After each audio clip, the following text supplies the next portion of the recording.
Hey everybody, welcome back to the pod. It's the Dylan Show. Wait a second, it's something a little different this week. Dylan, unfortunately, has suffered an accident. He's all right, don't worry about him. But he was trying to steal a catalytic converter from someone's car, and it fell and bonked him right in the head. He saw flying little canaries around his head, and he was carted away by the authorities. So although he's in stable condition, he is in jail, and we pray for his safe release as soon as possible. We'll link to the Patreon page where we're going to try to raise some funds to bail him out. But until then, you reap what you sow, as they say. But lucky for us, we have none other than our hottest resident covering for us this week and our new podcast side project that we do. And that is none other than, you know him, you'll love him, Wallace's best friend, Dom Morrow. Say hi to the folks, Dom. How you doing, everybody? And I do have a bit of an update on that. We are no longer just best friends. He is my roommate now. Wow, he moved in. Yeah, it's too bad we locked in for a year. His kids are gonna love that. His kids are gonna appreciate that much. Oh no, I like when the kids are here. He drinks less. I'm sure they like it when he's not there because he drinks not at all. But we like to tease him. We like to have fun. But yeah, shout out to Wallace. I hope he's feeling comfortable in his new environment at your house. I'm sure you're welcoming him and hopefully not putting up with his crap. And also to Dylan, hope he's enjoying his new environment. Hope he gets out soon. You know, stealing calorie converters. Yeah, those metal no toilets, joke. They're not comfortable and they are very cold. Good wine on though. The old butt cheeks. Great wine. I don't know if he's going to have enough time. Hopefully, if we can raise enough money on the GoFundMe page and the Patreon, he won't have enough time to ferment it. But, you know, who knows? It's only one way to find out.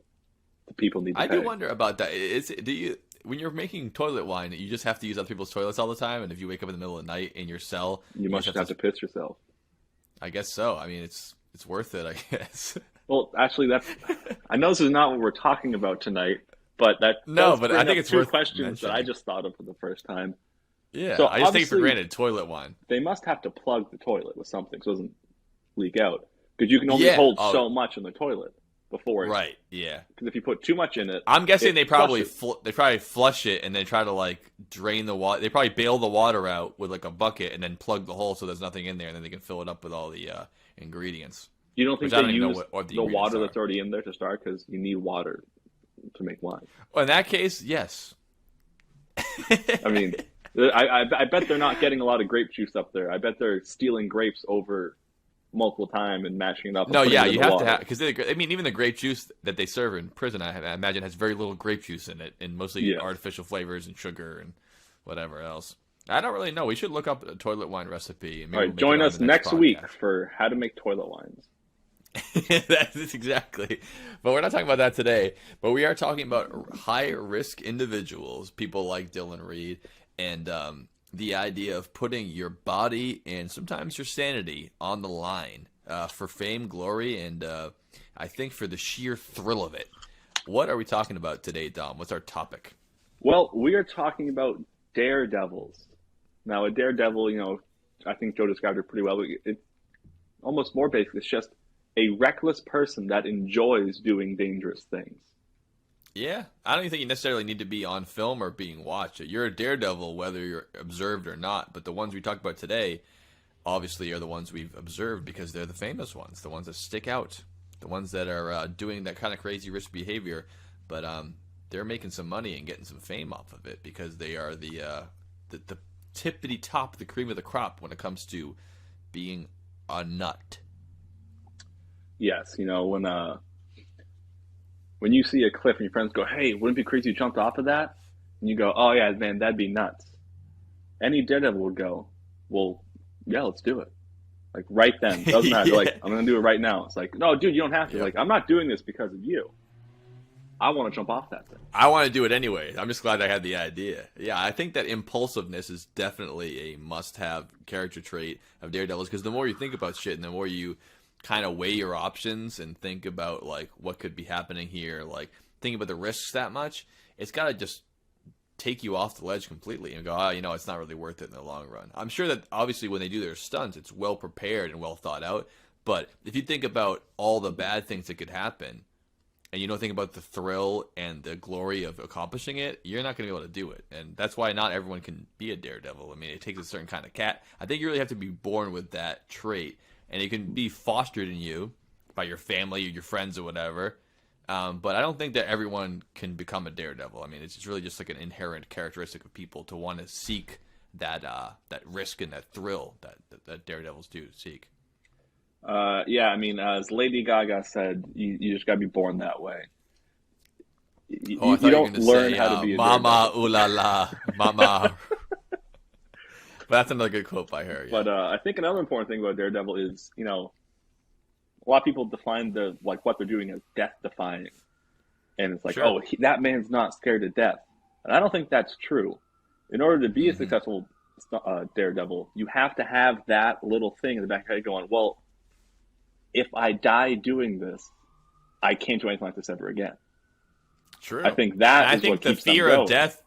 Yeah, I think the fear of death is actually what drives them. If they weren't afraid of it, they wouldn't even really get that buzz out of it that they get from defying death. I mean, if you're not afraid of death, it's just kind of like you're walking through, the valley of death, and you're in an Amish paradise there. That's really not the thrill that the daredevils are seeking. They're seeking that crazy buzz and that adrenaline rush. And if you don't understand that you could die in this, I don't think you get as much out of it. I think they are well aware of the danger, and that makes it that much more thrilling and probably fulfilling for daredevils, if I had to guess. I'm not this way at all, though. Yeah, other than jumping off like a 10, 15-foot cliff into water or doing a roller coaster, I'm definitely no daredevil. That's about my extent of the daredevil-y things that I've ever done, yeah.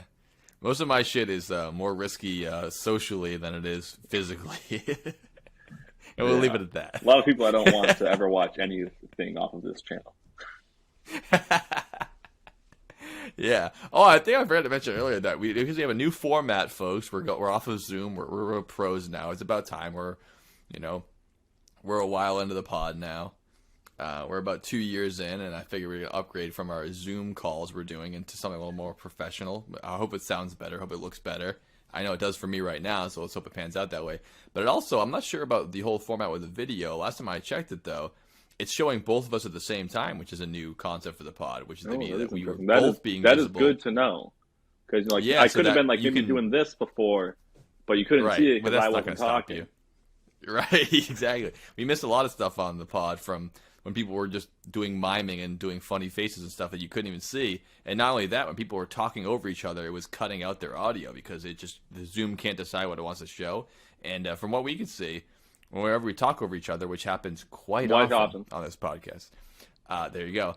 We should be able to hear it all good there, and this will be our dry run for that. But it's actually a wet run, soaking wet run. But I want to take this time to thank you for telling me that 7.5 minutes in and not an hour in. Yeah, I forgot to mention that. I'm glad I did that. I don't think I picked my nose at all. Well, if you do, don't worry about it. That's all. I can edit anything out. All stays in. I can edit anything you don't want out. Stays in, obviously. But yeah, with that being said, do you want to give us the first Daredevil, or should I get started? Let's get into our Daredevils here. The famous Daredevils throughout history that are the pinnacles of the thrill seekers and the they just push the limits of risking your life, and it's a lot of fun to watch, which I think is a big part of it. I know for them it's not as big, but for all us viewers, all us non-Daredevils, all us bridge jumpers and roller coaster riders, that's as close as we get to it. I get a lot out of watching this shit. It's thrilling. It's definitely entertaining, and it's definitely stressful. And, they always seem to put it on TV at the strangest times, like when the most possible people could be watching it. You mean like during the Super Bowl? I mean, maybe a little bit of Super Bowl there. Was that the Super Bowl, that whole Janet Jackson thing, or was that just the playoffs? No, that was the Super Bowl. Yeah. I was too young to really remember it. Thank you for making it more obvious. Thank you for making it more obvious, because I didn't put that together. I just thought you were grabbing a titty just as a recreation. I was trying to pull a flap down, but yeah. Yeah, and he goes, "I'm gonna have you, nigga, by the end of this song," and he rips it off, and they're like, "That was a wardrobe malfunction." Like, well, then why did he say it after he said the words, "I'll have you naked by the end of this song"? Any other time is more plausible than the claim is that she was supposed to have a bra on underneath it, and then he was supposed to rip that. Yes, so that was the key. Basically, there's two options here, and then we'll there's left or right. Yes. Okay, so there's 4 options here. No, either someone fucked up, forgot to give her the bra to wear, and she didn't think about it until it happened, or she was like, "Where is my career at? That I need to join Justin Timberlake in the halftime show. This will really get me back up there." I mean, and that is why she is the number 10 best Daredevil of all time. To be clear, I know Dom's usually on for this. We're not doing our votes for a countdown here today. I know. But that was a great fit because, I mean, she definitely did that stunt in front of more eyeballs than probably any other Daredevil stunt in human history. I mean, more people watched the Super Bowl than any other event on television in America, plus everyone who was there in person. I mean, no spoilers for our future Daredevils we're going to talk about, but Daredevils are famous, but not Super Bowl Janet Jackson titty famous. I mean, that's a whole another level. No, not at all. So I will start off. I will bring up one Daredevil that honestly. Oh, but real quick, I do think that they had Michael Jackson at the Pepsi halftime show before they were on. And I think they wanted to have Michael Jackson back on, so they took Janet Jackson and Justin Timberlake, and they figured that's close enough. If you combine Janet Jackson and Justin Timberlake, that's kind of Michael Jackson. If you think about it. Oh, man. Now, do either of them know Macaulay Culkin? Oh, I hope not. I hope Macaulay didn't have to be subjected to even further shit of that. All right, but I'm sure that Janet probably knew him because he was chained up in the backyard for half a year. In between Home Alone 1 and 2. Neverland Ranch 1. But Daredevils. I have one to talk about that, to be quite honest with, I just thought of, and I think he fits the Daredevil category. Please be honest going forward here. I don't need any liars on the And that is, though his was more for recorded films, it's still, I think, is Daredevilish, is Buster Keaton. Oh, that's a great one. That's a great one. Did all his own stunts, famously. All his own stunts. That famous trope you always see of the front of a house falling down and the guy staying there right through the window. He was the first one to do that. And they actually had to drop the front of the house on him. And coming down, it actually caught his shoulder and broke it. Damn. But he just kept going. Consummate professional. And they got it first take. It's funny you brought that up because I brought up Amish Paradise earlier briefly, and in the Amish Paradise music video, they did the same thing like Buster Keaton, and Weird Al had to actually stand in it the same way. He didn't get his shoulder clipped like Keaton, but also he's not a pro like Keaton either, but that's awesome. He's got a bunch of stunts, like the train one where he has to stand in front of or sit on a moving train and be grabbing train ties and doing all kinds of tricks. Yeah, and he has to he could have easily died in any of those. Throw it to knock another one off. It's crazy. I mean, he did sitting on the handlebars of a motorcycle and driving it that way and making it seem like he has no control over it. Grabbing onto cars as they're driving by so they pull him. I mean, he did some crazy stuff for, early comedies. I mean, it's talking about making the most out of it. There's no talking. How do you be funny with no talking and be thrilling and amazing? People want to keep going back to watch it. I mean, he's a movie star before you could talk in a movie. I mean, that takes a lot different skill set than, all the best actors today that can sit at a table in a courtroom and deliver a thrilling speech and be like, this is changing the world. He just had to sit there, silently and make an amazing film out of him doing crazy shit, which obviously he had to practice millions of times. But, I think he definitely counts as a daredevil in that sense. I mean, and entertaining, world famous. Yeah, I think a big part of this is, how many. I know we said that they're doing it for themselves, but how many eyes can you have on you? Yeah, that ups the pressure, makes it more of a thrill. Yeah, and also especially in the time of silent film era, there's no one more take. I mean, they were rolling these cameras the size of a VW. They're like, you better nail this, Buster. Every piece of this tape is helping Buster, the Nazi war effort. You better get this. Hey, Buster. And very little known fact about him, his great-great-granddaughter is actually Michael Keaton. Oh, that is very interesting. Yeah, he transitioned, so he became... I was going to talk about Buster Keaton's godson, Buster Rhymes. Oh yeah, they're cousins, I think.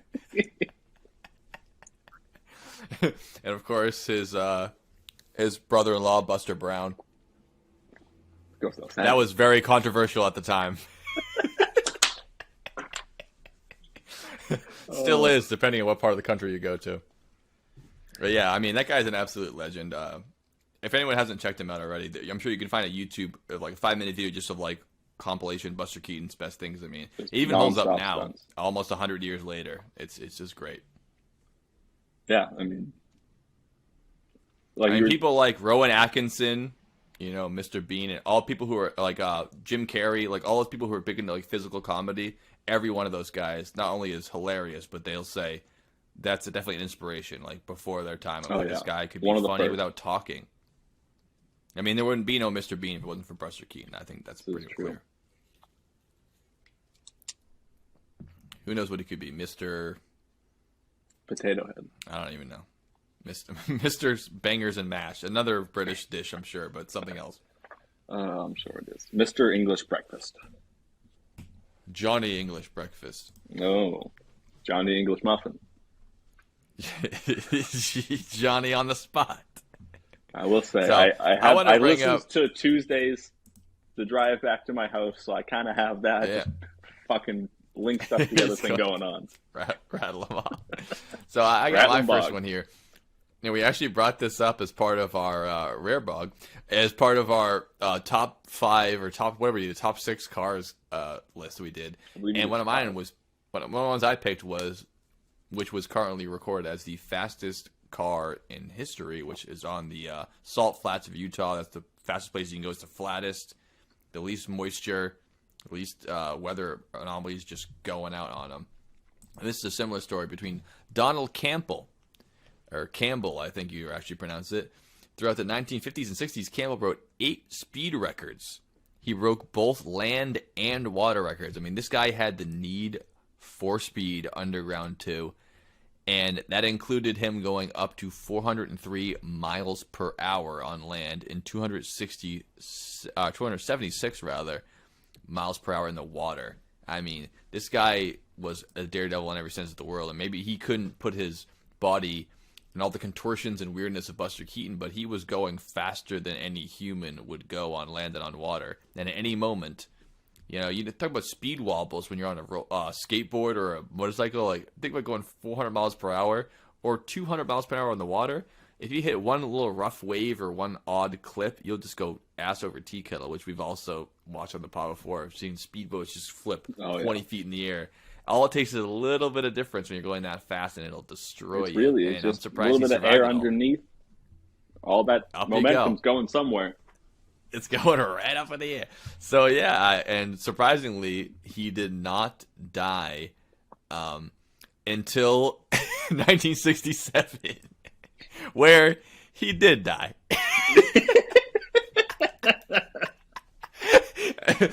Breaking another water speed record.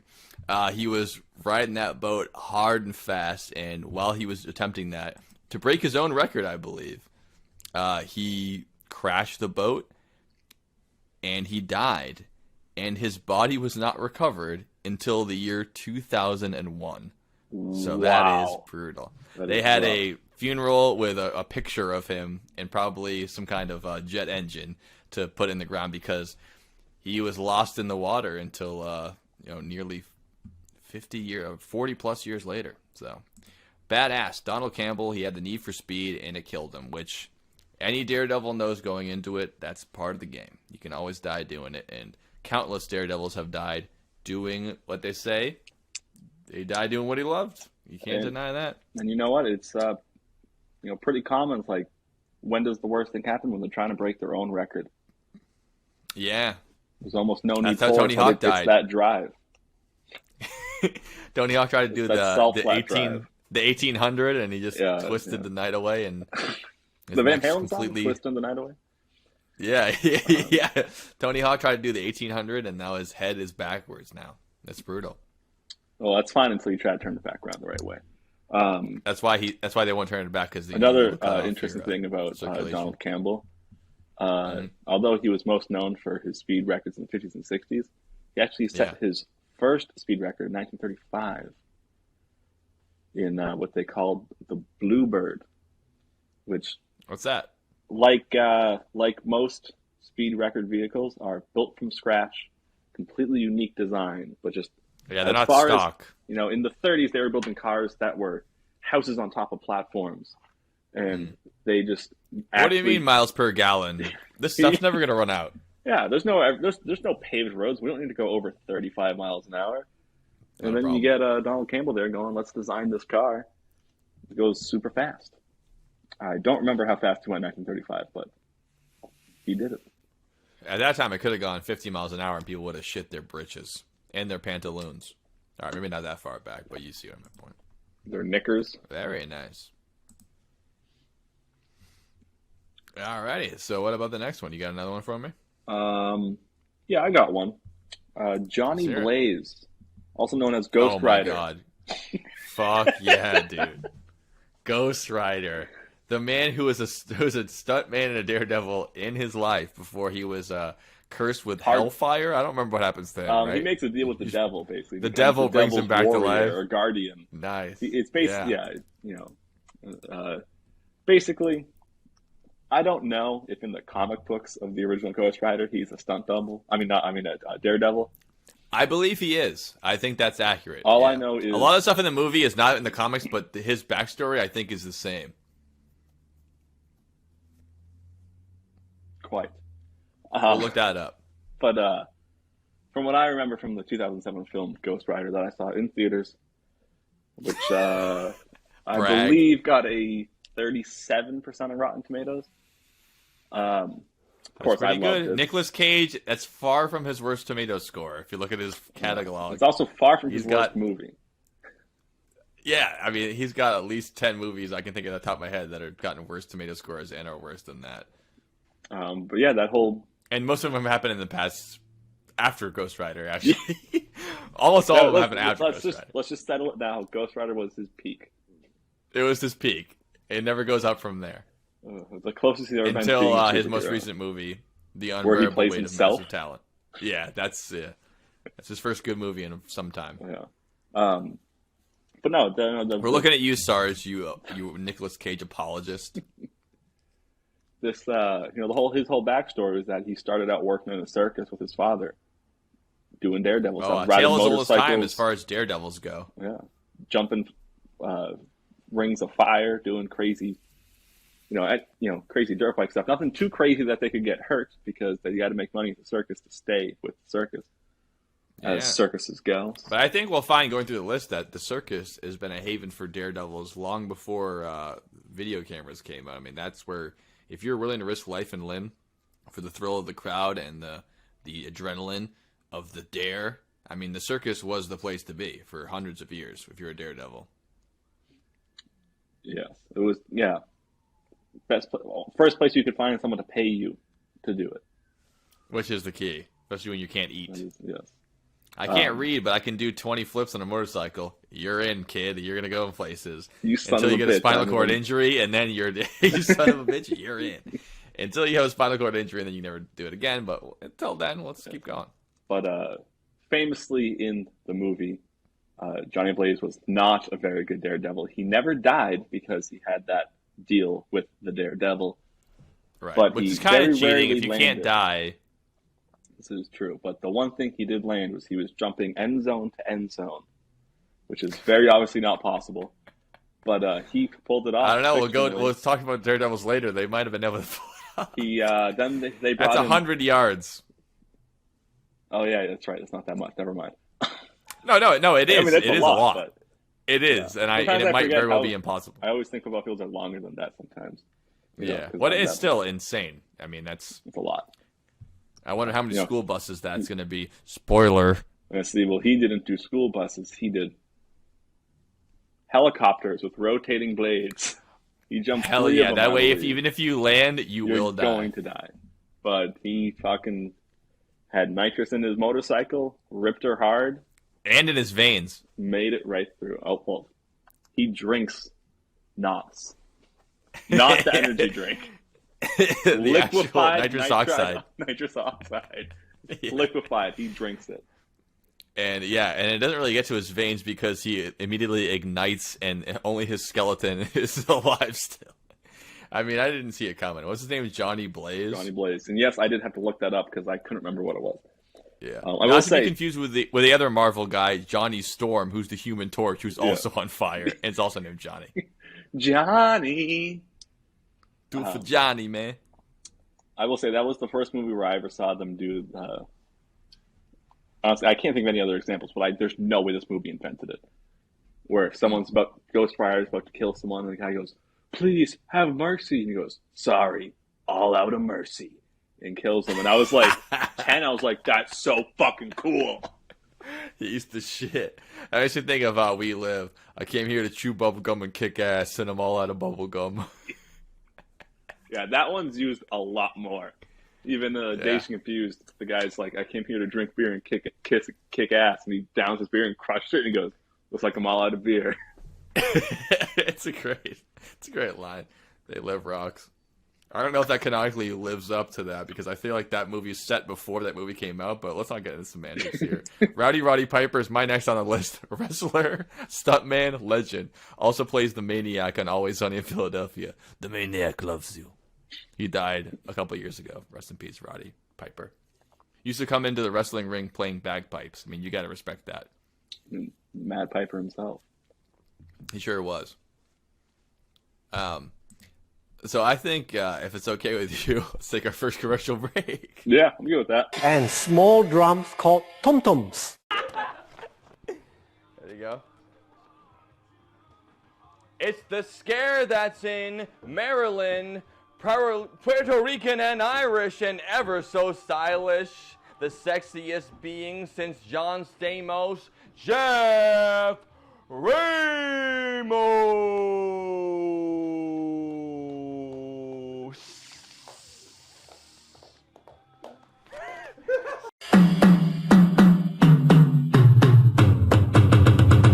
And now, let's learn how to play a rock and roll rhythm. No, it's like I was watching some of the clips that we took up in New Hampshire, and when we're trying to get people ready for making their walk-up videos, and Dylan's talking about it, and from the back of the camera you hear me go, "Yeah, I mean, if it's not good, we'll edit it out," and you go, "No one watches it."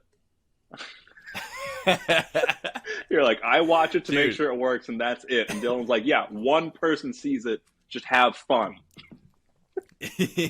Yeah, that's at the end of the last podcast. Oh, really? that whole clip is And there's you hear Jeff in the background go, "Oh, I love you, dude." It's great. So yeah, the folks saw it last week. The clips of me, you, and Dylan, and next week they're gonna see Andrew and Jeff and whoever else did it besides Brian, who has no balls. Aaron. Then Brian was the only one that didn't do it. Yeah, Aaron. We'll do Aaron to do it too. Mark wasn't there. No, he had already departed. I also forgot to show you the newest and best edition, maybe, of the which is pulling up the media page, and you can do stuff like this. I can play stuff during it. I'm just seeing you right now. Oh yeah. Maybe because I forgot last time. No, what it is that you have to change it to live, and I always forget because it might be like test it in my ears and be like, "You sure it's good?" It's like if I click it, I know it's good. It sounds a little something like this. It's a basement podcast. Nice, you guys it's like a soundboard. It is. It's a soundboard. You can get drops. You can get like Wallace going, "What's a podcast?" Oh, I gotta get those drops. I gotta get those full drops like this one. It's the last one I'll do. Listen to the Dylan and Joe Basement podcast. If you get down with bad bitches, I go hard in the paint every fucking night. Boom, shock, lock. That's Stephen Hawking, our number 2 best listener. Listens from the grave thanks to his vast knowledge of... He's not in the grave. He's amongst the stars now. He went into a black hole when he specifically requested when he died. You know, some people want to be buried at sea. He requested he'd be launched into a black hole. So, I think around 10 to 20,000 years, he's going to be able to reach one, and then eventually his body will be submitted to the ultimate indignity of outer space, being spaghettified, which is the scientific term. Yeah. Spaghettification, when your atoms are ripped apart faster at your feet than your head at the speed of light. It should be fun. Do you know where, how he's getting to the black hole? Because I know how he's getting to the black hole. How is he? He's in that Tesla that they shot up a couple of years ago. Yeah, they put him in the Tesla. He's not the spaceman mannequin. He's in the trunk. Yeah, the frunk. He's in the frunk because it's an electric car. All right, he's in the frunk. He's gonna get crunk in the frunk. Fuck yeah, dude. Hawking's the shit. A true daredevil. Of, risky behavior. True daredevil. Let's get back into our daredevils here. The next one I have on the list is a little person by the name of Alain Robert. And this guy actually had seen videos of on YouTube. I didn't know his name. His name's Alain? Yeah, but he's French, so in American he'd be called Alan, but he's like Alain Robert. It's probably Robert too, not Robert. Mm-hmm. But Alain Robert of France. He's better known as the French Spider-Man, the human spider, Spider-Man, or the man spider. I didn't go to Spider-Man. I went as Man Spider. And he's a free climber. He's one of those guys, free solo, one of those kind of dudes who just climbs with no carabiners or harnesses. That's a great JJJ. Well done.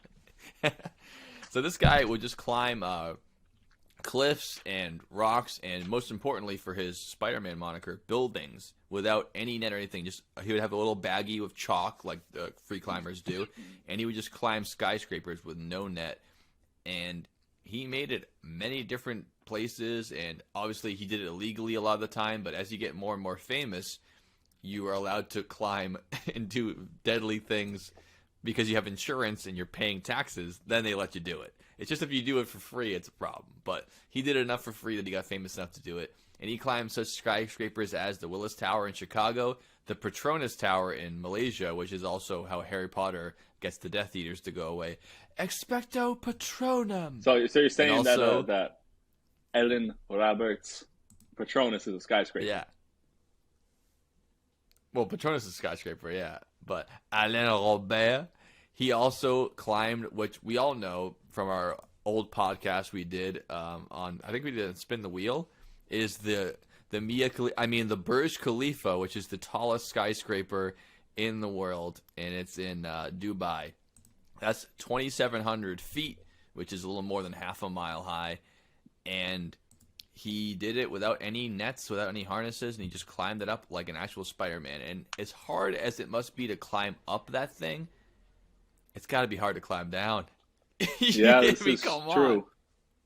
It's illegal what he's doing. So maybe for some of those stunts he had, to take the stairs back down to the elevator. But how he got good at it, he just had to climb up and climb down and hope the cops don't get him. And usually what happened was that he would climb down, and when he got to the bottom, he would have to jump into handcuffs because they'd just be waiting for him. They're like, when you get down here, there's only one way back here. We're not going to pick you up at the top. Yeah. So he was arrested multiple times, and it was illegal. But if you're 2,700 feet into the sky holding on the side of a building, I don't think your fear of being arrested is even close in your mind. I mean, you're free as free can be. The French Spider-Man. That's actually a pretty interesting thing, and even just in the holding cells, a couple guys around. What are you in for? Drunk driving. What are you in for? I tried to rob a convenience store. How about you? See that skyscraper? Yeah, I climbed up it, and then I went back down. They didn't like that. They didn't like that much at all. Didn't even bring a parachute. I wonder if it's one of those things where you could maybe go with a good enough lawyer, go to court and be like, what law did I break? Like, trespassing. Like, I didn't go in the building. Yeah. I mean, I'm sure he didn't serve any prison time. Yeah. I'm sure it's just fines. It's like, we have to do this, or else everyone's going to try to do it. Yeah, I wonder if you can get him for, like, public menace, or, like, how you're not allowed to public endangerment suicide legally. Yeah, endangerment because you could fall on somebody. Yeah, they could probably get in for all kinds of nitpicky stuff. And of course, in the UAE or in other countries like Malaysia, I'm sure they have much more strict laws about anything, which is like, oh, you broke the law, you didn't do what we wanted you to do. That's the law here. You're now sentenced to death. Definitely, it's no bird law. No, he's not versed in bird law. Which, if he was a bird, this would be far less impressive. Well, it depends. I mean, having a penguin climb up 2,700 feet would be pretty impressive. Good But point. more good impressive point. would be having the Touche. penguin climb back down. They have no hands. They're doing that They'd be better little off. walk. Yeah. Oh, seeing a penguin, penguin? a penguin dive bomb into the pavement 1,000 feet up. I mean, glorious sight. Happy He'd have feet. beautiful form, though. It's so natural to dive Great for form. him. He's so aerodynamic when he fights. Get more on a dog. Fuck yeah. So you want me to keep going? I got one. All right. Daredevil. A little bit more modern of a daredevil who also, I'd say, came to fame not for her daredevil-ish-ing things, but this is kind of how... Ishing things. Okay. Yes. This is kind of how she got... well, it was her initial mechanical background Nice. that got This is our her first into woman this. on the list. But also... Which we do know, real quick, that statistically men are much more common to and have more proclivity toward risky behavior and life and danger behavior. On average, men are a lot more likely to die in stunts and crazy accidents because for whatever reason, genetically, men are more inclined to put themselves in danger, and whether it be smart and honorable or stupidity, men are more likely to die in stupid shit like Can't this. confirm. So it's fun to hear our first lady on the list here. So her name is Jessie Combs, the fastest woman on four wheels.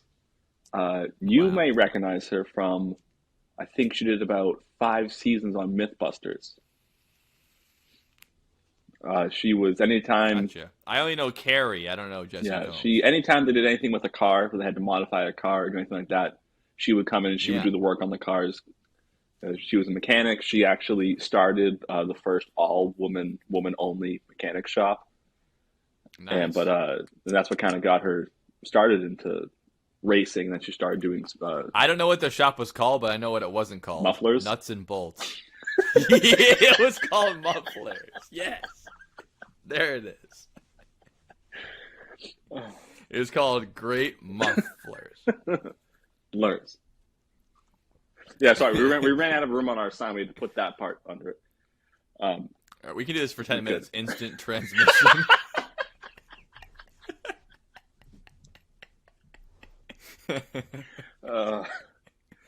Horsepower. All right, I'm Okay. done. Yes, then she did a lot of broke a lot of speed records. She actually set her first record in 2013. Then in 2016 broke her own record, and then in 2019 she unfortunately died trying to break her own record again.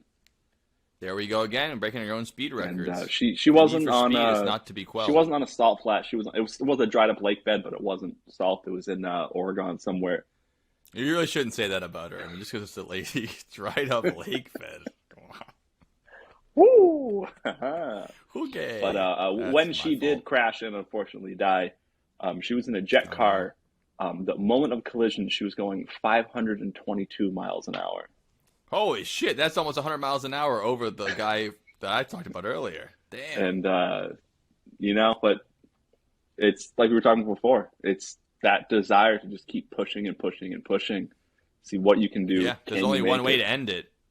Yeah, either you get too old to do it or you die. And I'm doing it. sure- I mean, she was never going I'm to sure stop. she would have loved to live longer, but also, I bet if she was ever asked, how do you want to die? She'd say, going fast.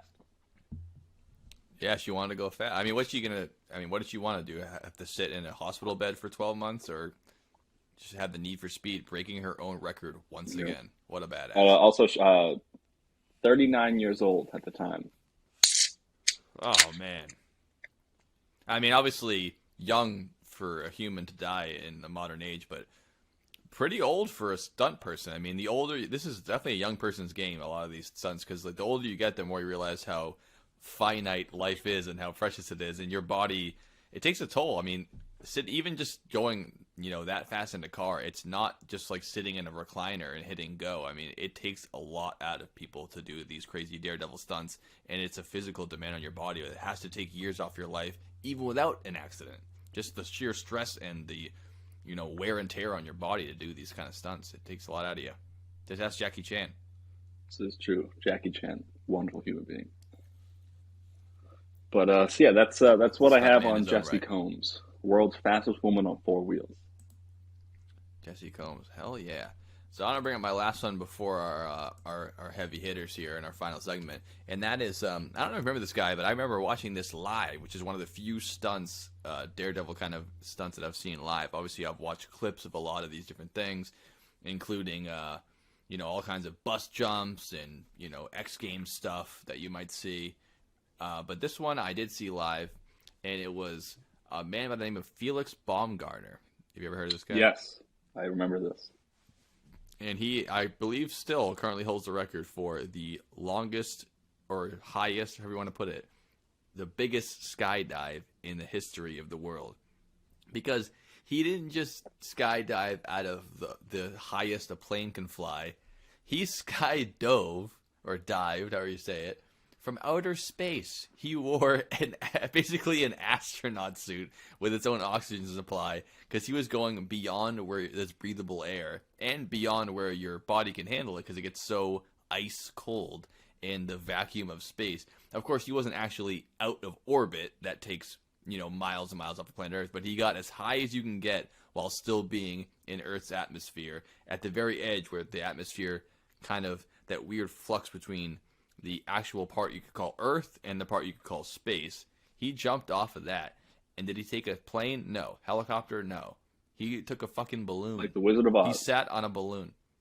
Yeah. Like I'm surprised he didn't see, the mom from Moody's Point up there. Yeah, she might have gone right by him. He was like, just jump, do it. And yeah, I mean, he got all the way up there. I can't imagine that waiting period. I mean, I watched probably like a 45 minutes of it before he jumped, and just looking down and just seeing the Earth get smaller and smaller as you rise up and up and up. And I might think I was going to slip or something like that, but to make that decision just to like let it loose, I mean, the guy had balls of steel. And you get to watch the whole thing, not only as a camera from the balloon, but he had a camera on his helmet, so you could watch him descending onto Earth. And, he hitting terminal velocity pretty early on, obviously, because he was so fucking high up. But it took a lot of moving parts to get that, and obviously a lot of test jumps to make the suit work. So many things could have gone wrong with it. Never mind the parachute and everything else he had to do. I mean, when you're jumping off a high place like a bridge or a high dive at a pool, how long it feels, 2-3 seconds, feels like ages. That guy fell for minutes. I mean, it's out of control. Yeah, it's interesting. I remember watching that live, and I watched it with my mom. Oh, you saw it live too? I mean, it was just and my mom, we were sitting there, and she was like, I bet this is like the closest thing we have now to the Apollo moon landing. So many people, everyone just sat down and watched it, to the point where door-to-door salesman actually came to our house during it. My mom ran to the door, and she was like, she goes, not interested, I'm watching the space jump. And the lady was like, what? She goes, I gotta go, and closed the door and ran back in to watch it. Because we, you watched him float up. Yeah. Then he sat there. He didn't get up there and jump off right away. They had to do all tests and make sure it was good to go. All the clearing. And an interesting thing about him was... Also, he couldn't just land in the ocean. He had to land where they could find him. He couldn't just jump off in the fucking ocean. It's not like coming back from space. And also, the Earth is rotating. That floats. Yeah. And when you're that high up, the Earth is rotating underneath you. And the amount of time you're spending, if you're that high up because of the relativity of your distance, you're actually, even if you could fall instantly, you would land in a different spot than when you took off, because of the amount that the Earth's rotating in the meantime. So the higher up you get, the more the relative distance changes between. It's like if you jump up right now as high as you can jump, you'll land in the same spot. But if you jump up 100 feet, you'll land, millimeters off of the same spot, even if you don't move your legs. And the higher up you get, the more. Now make that like a. I don't even remember how long his free fall was, but I know it was long. It was long. I'll look it up For the some pod, reason, or I 9 won't. minutes is popping in my head, but I don't know if that's what it was. That seems It excessive. can't be that long, can it? But he was so high up. I mean, I Well, don't an know. interesting But thing it's pretty about awesome. And that gravity was still acting on him that strongly, that high up. I mean, he was obviously. You think of like as soon as you leave Earth, you're immediately going to be in outer space floating. It takes a long time to do that. The orbits around Earth are massive. Like you could almost put like the moon in between some of these orbits. How big they are, and they're still considered part of Earth's gravity. But to be like you're literally can see the edge of the world. And you can just drop and it immediately grabs you. I mean, yeah. I gravity's mean, strong he as fuck. literally It'll could still get see you. the curvature with his own 2 eyes. He was Yeah, up so and high. as soon as he jumped, it still went. You're going right down, buddy. You're not getting anywhere. Yeah, I mean, I still remember plain as day seeing him when they gave him the okay. He opened his door up, Yeah. and then when he jumped, he looked so awkward because like they definitely had to jump a certain way to do it. He was all propped up, and he just kind of like fell out, but stayed completely rigid. Yeah, he was like a little He was arrowhead. And it was just falling. And then off he went. And for I remember when they made the transition where you were just seeing his helmet footage.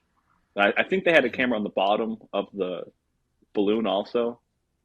Yeah, they had a couple different angles because they knew it was going to be hard to see. And then all of a sudden, the last 30 they couldn't seconds, exactly have an airplane filming it the whole time like Yeah. you usually could. the last 30, I don't know, maybe 20 seconds, all of a sudden they showed him actually falling where you could see him from land. And you're like, Yeah. wow, imagine even just being a minute above that. How can't long even that imagine. takes.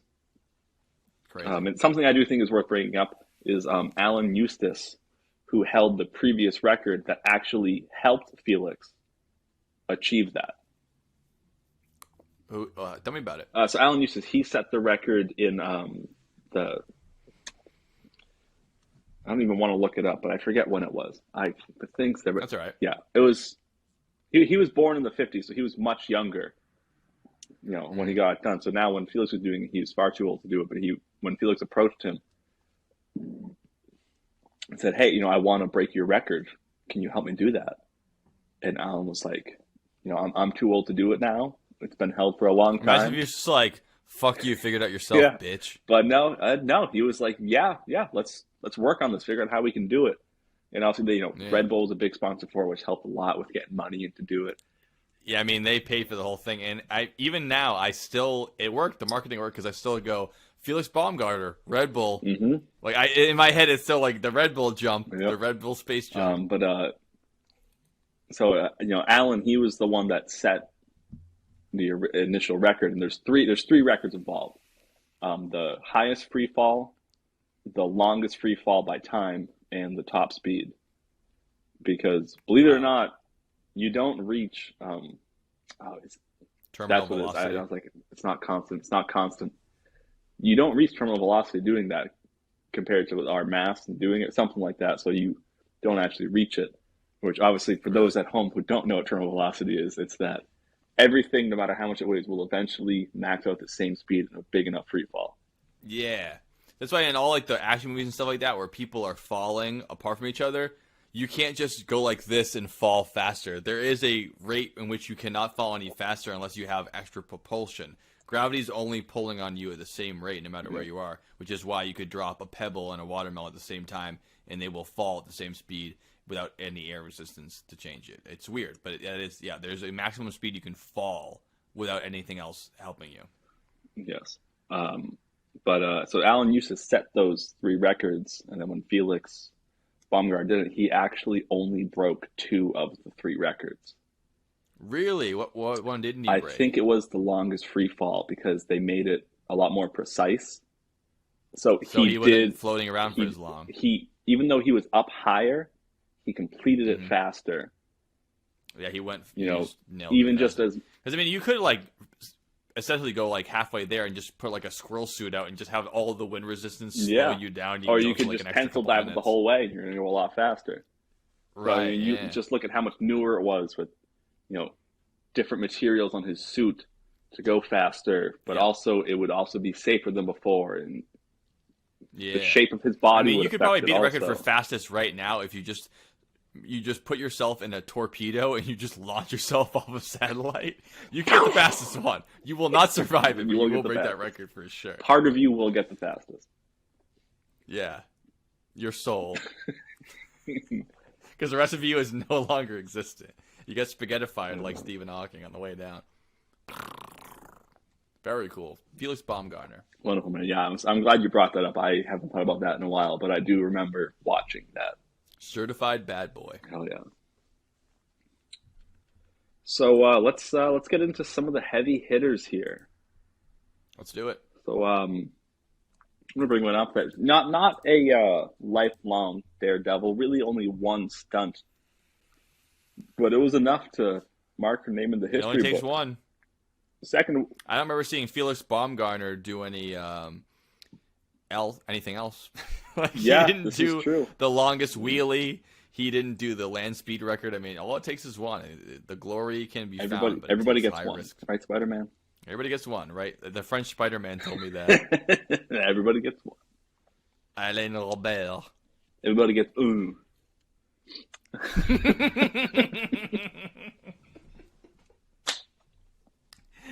Everybody gets un. Thanks, French Spider-Man. Apparently, everybody gets Then he goes, un. oh. Yeah, when Spider-Man uses his webs in France, it doesn't go thwip, it goes ho ho. Dude, there's I love it, of course. It's a Family Guy cutaway where it's like, that's worse than a French guy using a jackhammer. And it's like, oh no, this is not a jackhammer. This is a jackhammer. Oh. It's like a classic Family Guy joke where you can see it coming 1 second earlier, like, I'm still going to laugh. They still pull it I'm off still gonna perfectly. A jackhammer. That's a great name for a French porn star. Jacques Hammer. And his lengthy baguette. Yeah, baby, give me your rock hard French bread. Like it's been out for 3 days. Oh man. So her name is Annie Edson Taylor, or more commonly. Oh, real quick, it's called Marteau. It'd be Jacques Marteau. That's jackhammer in French. Sorry.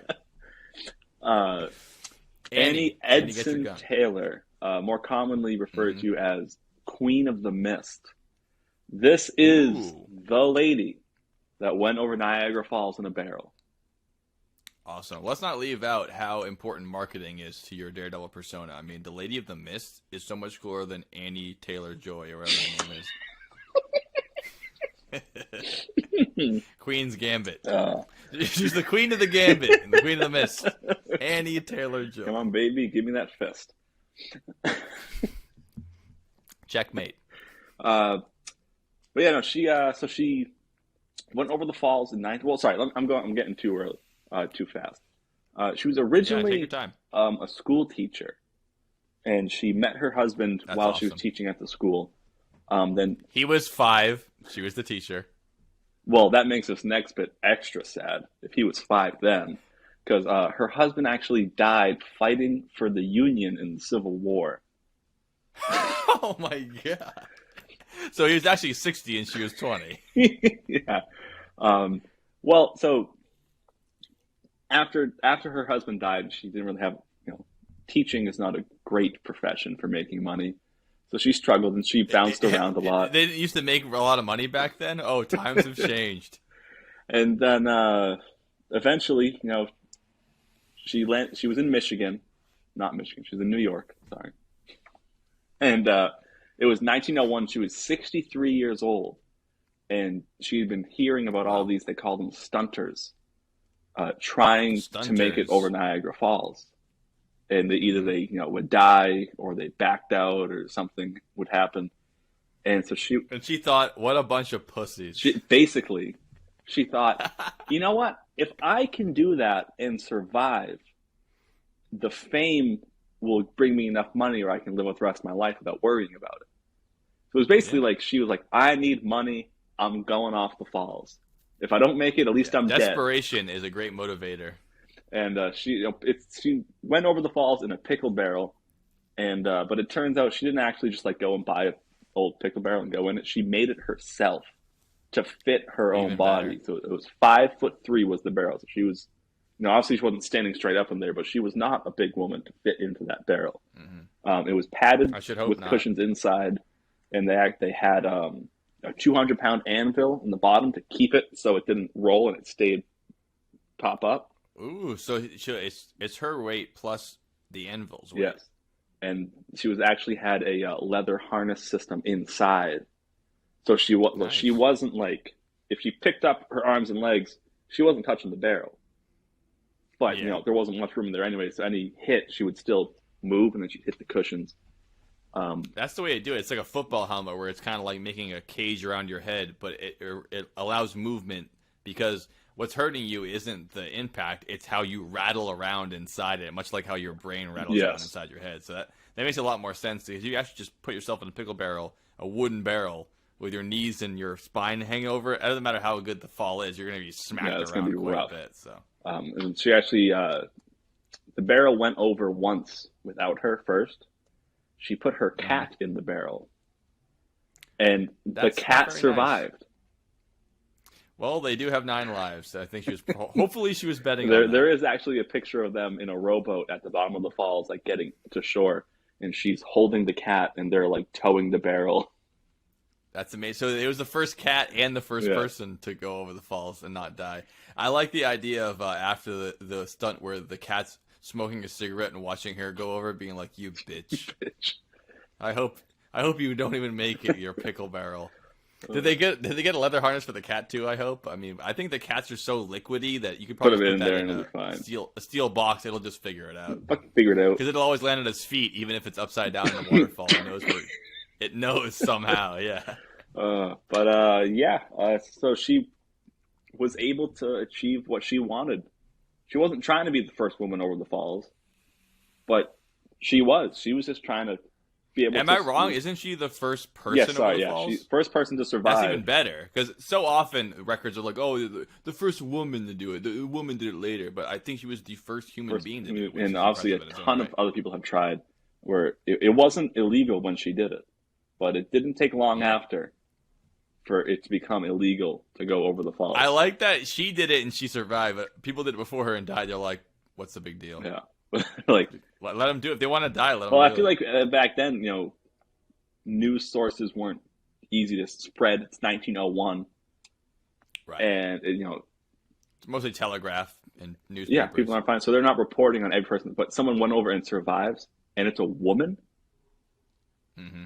It's going to be a big thing. She did press tours. I mean, she achieved her goal. She made money by doing it because her fame took care of everything she needed from then on out. And she lived on another, I think, 10 years after that. Where she didn't. Yeah, and let's not forget, she wasn't 25. She was 63, an older woman. And she actually lied about her age. When she was doing it, she told, people were like, "Are you sure?" She goes, "Oh, yeah." They're like, "How old are you?" She goes, "I'm 40. That's great. So she lied and I'm about sure her that age. 40 in 1901 looked like 80 now. Yeah, I mean, I'm sure it was rough. Another interesting little fact about it was she knew, she was like, "Yeah, there's going to be like a press tour. It's going to be great. I'll bring the barrel with me." Well, her manager, when she fell. Oh, I hate that word, manager. Yeah. You know what I mean? It's like, why has it got to be manager?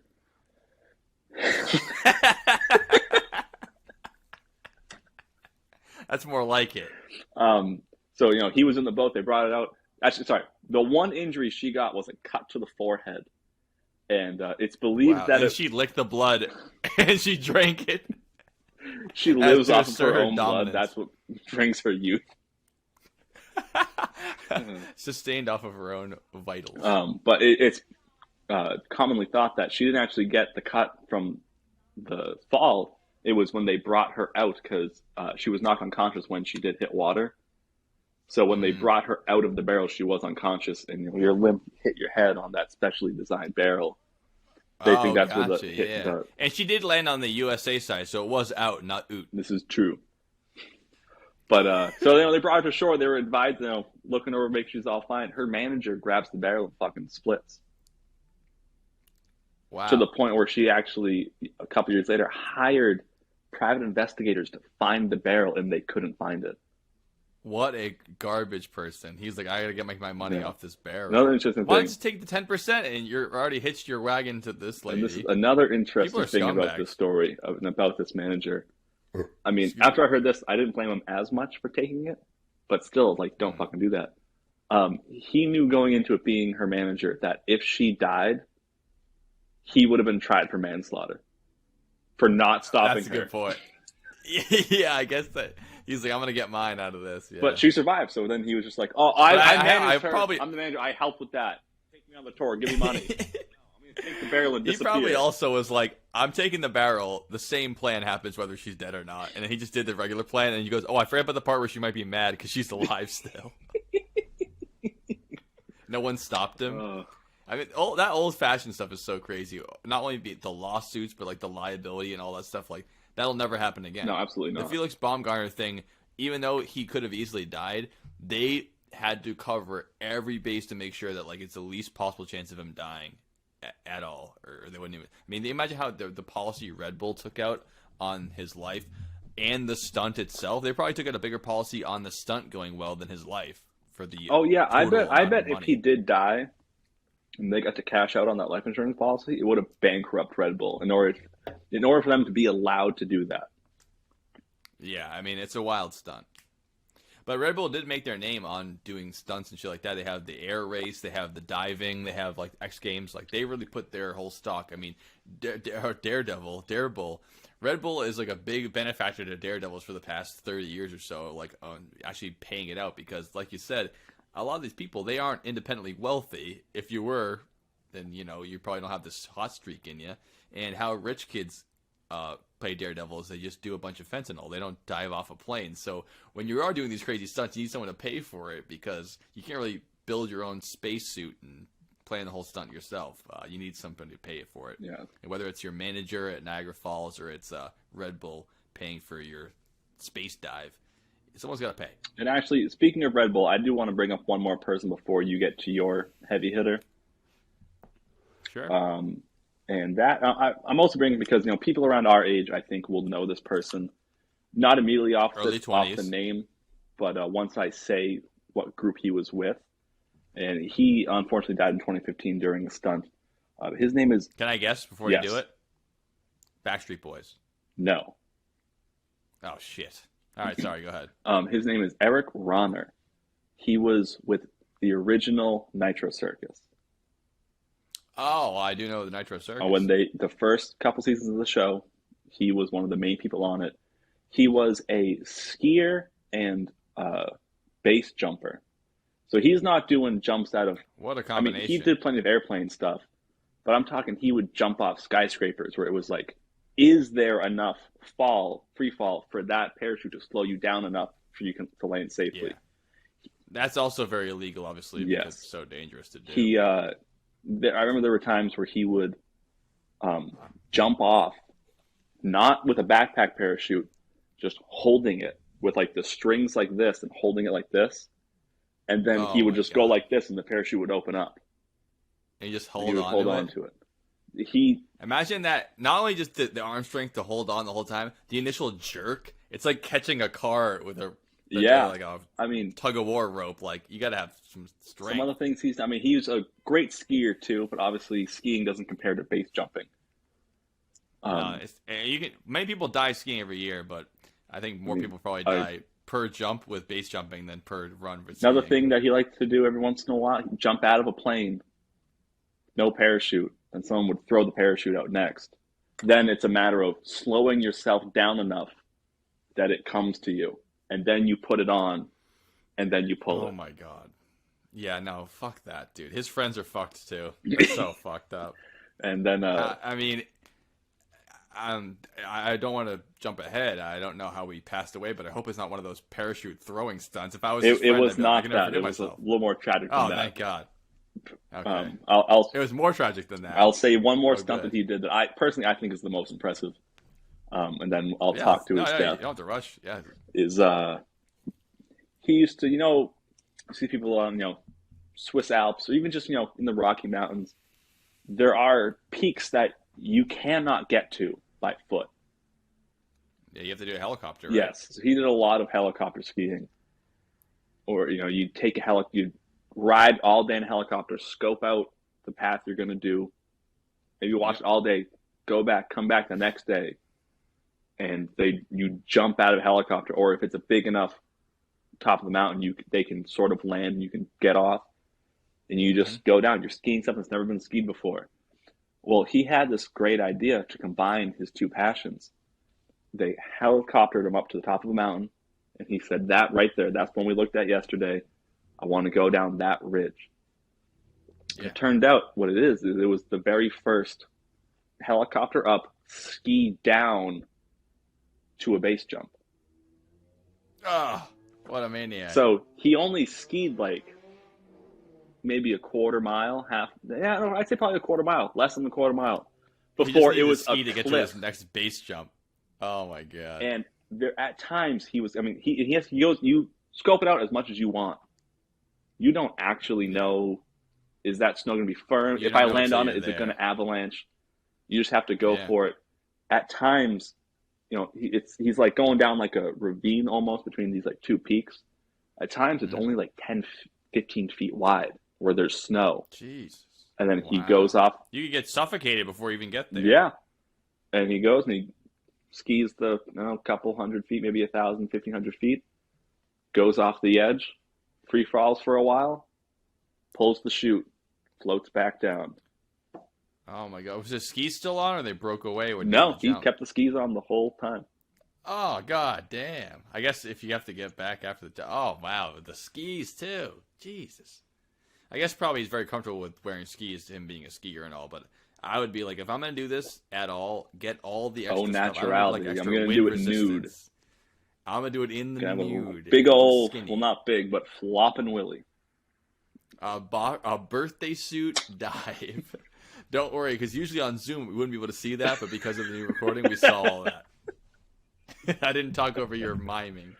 I hope. Eric Rono, definitely a daredevil, man. And unfortunately he did die doing a stunt in 2015. It was on TV. Oh, that's I don't know. I'm sure by that time they had enough of a delay where they cut before anyone saw it. Yeah, but the people who are witnessing it live, I'm sure. Yeah, well, it was to start up a golf tournament. Oh my God, such a lame. He was skydiving in. Then when he was parachuting, he was going too fast and he hit a tree. Oh, hit a tree, huh? So kind of like the crocodile hunter. Smacked his head. He didn't die because he didn't have a parachute in his hand.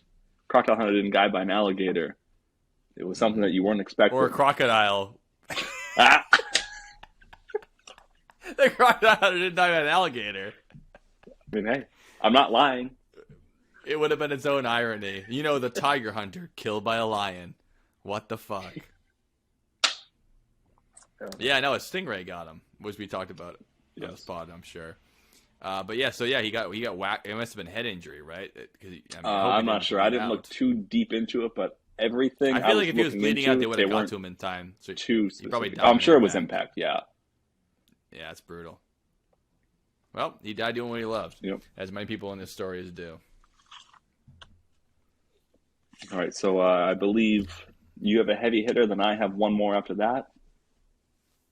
Absolutely, and then we're going to go into our star of the show here as we get into our last. Oh no, I'm saying like after yours, mine is the star of the show. Okay, so yeah, then I have two, then the star of the show, and then we're going to go into the rest of the podcast, which brings us to our final commercial break on the pod. We'll see you guys at the end of this. You're probably going to see either Aaron or Andrew walk downstairs. You're welcome. It's very entertaining. Enjoy it. You're going to love it. Rock and roll is very simple. Representative of Deep Framingham, Aaron Armitage brings upon himself all sorts of crazy ghouls and goblins, and especially salt and vinegar chips to bring value to this household of the Bear Cabin. Aaron Armitage, coming in hot. What a guy. Those glasses. 1, 2, 3, 4. And on the first beat and the third beat, play the bass drum. 1, 2, 3. 1, 2, 3. Yeah. Welcome back to whatever this is going to be called by the end of it. I'm going to find out We'll later. find out. Dom already has the name. We'll find out one point. To the channel of the basement, which we are all part of, including Dom. And we're getting back to our Daredevils. We only have a couple more to go here before we wrap this thing up. But I had to bring up a Daredevils, I would say. This is our first group project of the pod here, which is, and I'm surprised you haven't heard of this group, but I guess it's very specific, but it's a family of people that came to be known The as Traveling Wilburys. I wouldn't say they exactly. They didn't name themselves that though, which I didn't learn until today. I thought they named themselves that, but they weren't. They were named that by a newspaper, and they didn't like it. But their name for all of time is known as the Flying Wallendas, and they are a family trapeze act, which all the family is part of it. It brings up that circus thing as before, which is like living and traveling with the circus and all those old-fashioned times of that's the best way to make a buck. The family started performing in the early 1900s, and World War I affected them. That's how long ago this family has been doing their act. And they would travel from town to town doing their act. It's all high wire stuff. So it was trapeze and it was high wire acts and just, balancing beams and on a wire and walking across it. And it's still impressive now, but especially at the time where most people, if they were lucky, they might see it once in their life. We don't have TV. We don't have the internet. You can't just watch people walk on a high wire whenever you want. And at the time, it was mind-blowing. And this is what people did. And they lived in Europe. And when World War I happened, it really fucked up their business because people aren't really cool with random strangers showing up in town and spending money on high wire acts when there's the world at war. Call of Duty 5. The Great War. And the Great War. And they actually ended up, because of their, follies during World War I, they found a benefactor that helped them travel to America after the first war, the first Great War, in order to try to perform their acts. Oh, so they're not originally from America. They're not. They're from Europe. Oh, do you know which country? They didn't even speak English when they traveled to America. Not one person in the family spoke English. Wow. Oh, so that's They really needed to bad. have- I was like, yeah, no, America, they're not going to want to spend money on like theater stuff. No, Europe definitely wasn't spending money on it because it's like, oh, hey, my house is gone. It's happening right here. Yeah, like the town they were going to is now a piece of rubble. So like they have to, yeah. So they left, went to America in the I think the late 20s, early 30s when they first traveled there, and they started performing their act. They had a manager or a womanager or whatever you have, and they were making money just going place to place. In fact, in Europe, their grandfather of the family at the time, everyone had their specific talent, and his was handstands. And what he would do is he'd work in a coal mine, and at night he would go to bars and he'd do handstands on tables, and people would give him like pennies to be like, "Oh, that's crazy! Look at you!" And he would just take that money home and just pay for family stuff. Like that was his side gig, was being like a gymnast kind of thing. So they developed their whole trapeze act in America, and it wasn't until World War II hit, which, if you can imagine this, also was rough on their income. Can I do a quick little sidebar? Of course. Sidebar, I don't want to be talking for 5 minutes straight anyway. You know that, I wish I knew her name. She's that British lady that does the funny videos where she's interviewing people and she asks really dumb questions. Oh, yeah. I know her last name's Tunt. That's all I know. I saw... Philomena Tunt. I saw one the other day where she was talking to a historian and she was like, well, now World War I, don't you think that bothered people that they numbered it? And he was like, oh, well, they didn't. He like took it totally seriously. He's like, yeah, they didn't name it that until during World War II that they turned into World War I because it was the Great War. She's like, oh yeah, because war, it's so great. It's great. Dude, my favorite one is when she's talking to the guy about the nuclear arms race, and she's like, I'm so glad that now there's no more nuclear weapons. And he's like, no, there is. She's like, what? No, there still is. And she starts crying. So funny. I saw that. She's like the Borat of her generation. So good. I saw her talking to a historian. She's like, so back, in the Middle Ages, if you were to have sex with someone who had the Black Plague and you didn't use a condom, would you get it? Yeah. She was like, I mean, yes, yeah. I mean, you would definitely get it. Like, oh, and there really wasn't anything you could do. You know, like, you couldn't like call them and be like, hey, you get like, no, you'd probably be dead before you could like, really have a problem with that. He goes, oh. But if you did use a condom, then it just ends. It wouldn't matter. Oh my god. So anyways, the flying Walendas were in America, and they got found by one of the Ringling Brothers, before they were called the Ringling Brothers.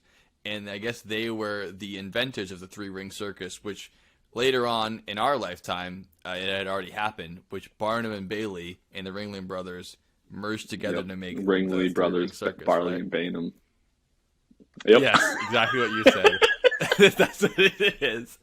And so they became part of that act, and that's when they came up with the idea of their magnum opus, which was the 7-person pyramid trapeze. So there would be, I don't know how the math works out. We'll show at least a picture, if not a clip from the act they did, but it was the world famous act where they would have people on the bottom and then people on their shoulders, and then on top of it all Their was heads, a woman on shoulders, a chair. knees and toes. Knees and toes, yeah. Their neck, their back, and everything Eyes else. and mouth and teeth so and nose. they were on a high wire, but it was stacked up. So the person on top was being supported by multiple people who were all on shoulders and then on a high wire. And they all had the big poles to keep your balance. And I heard there were 70 pounds, the poles, to be able to like measure like how much you can keep your balance.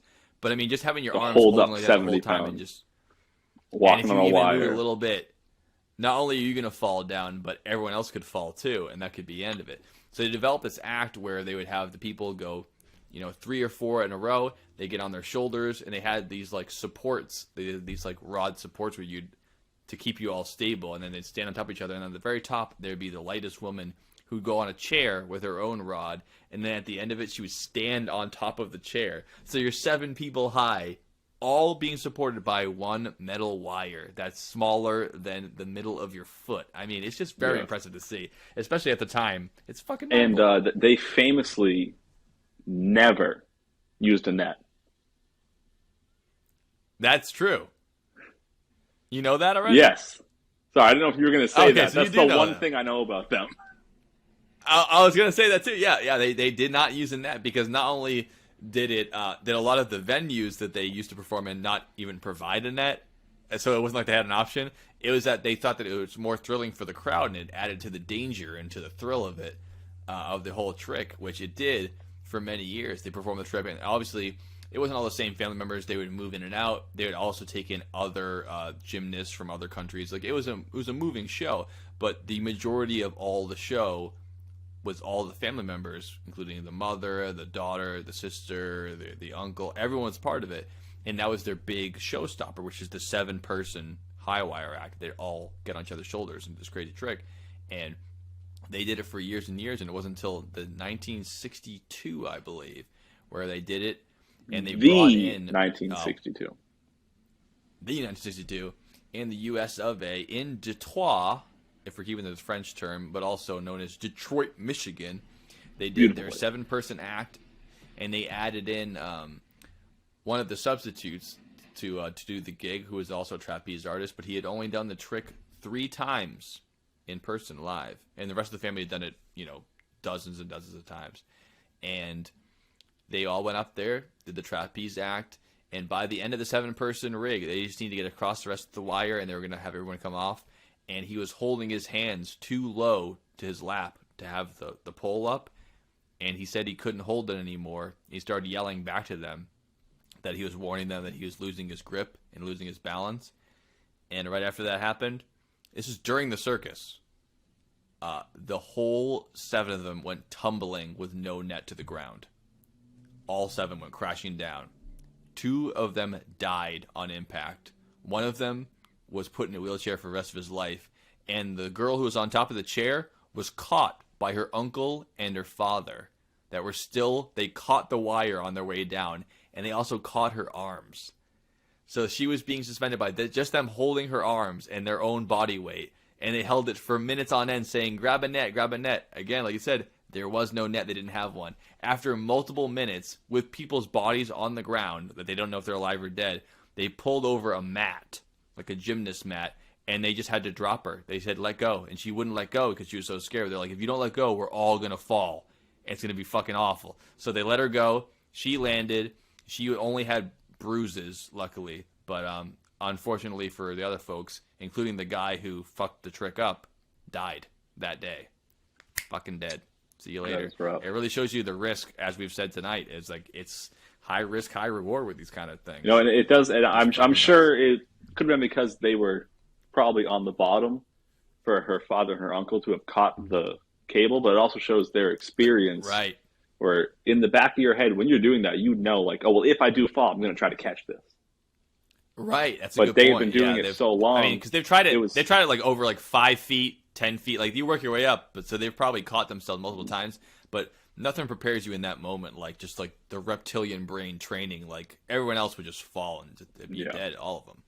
I mean, probably sad for the guy who got paralyzed that he probably didn't die because of his training, but he got paralyzed because he knew how to land the right way, which is also the wrong way to not die. I don't know that for a fact. Even worse possibility was he survived because he didn't hit the ground, he hit a couple bodies.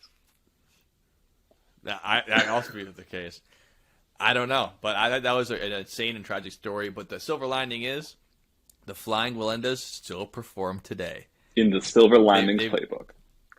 Exactly, and they've kept going. Not only have they keep going past the 60s. In 1998, they performed the exact same trick in Detroit in the same spot, and they did it successfully, just to really face their demons. And I watched an interview for one of the guys in the group, and he's like, obviously, it's terrifying. It's dangerous. We all know that going into it. But if someone you know dies in a car accident, it's tragic, but you still got to drive. Like that's especially their mentality is like, we all know it's dangerous, but it doesn't mean you can never do it again.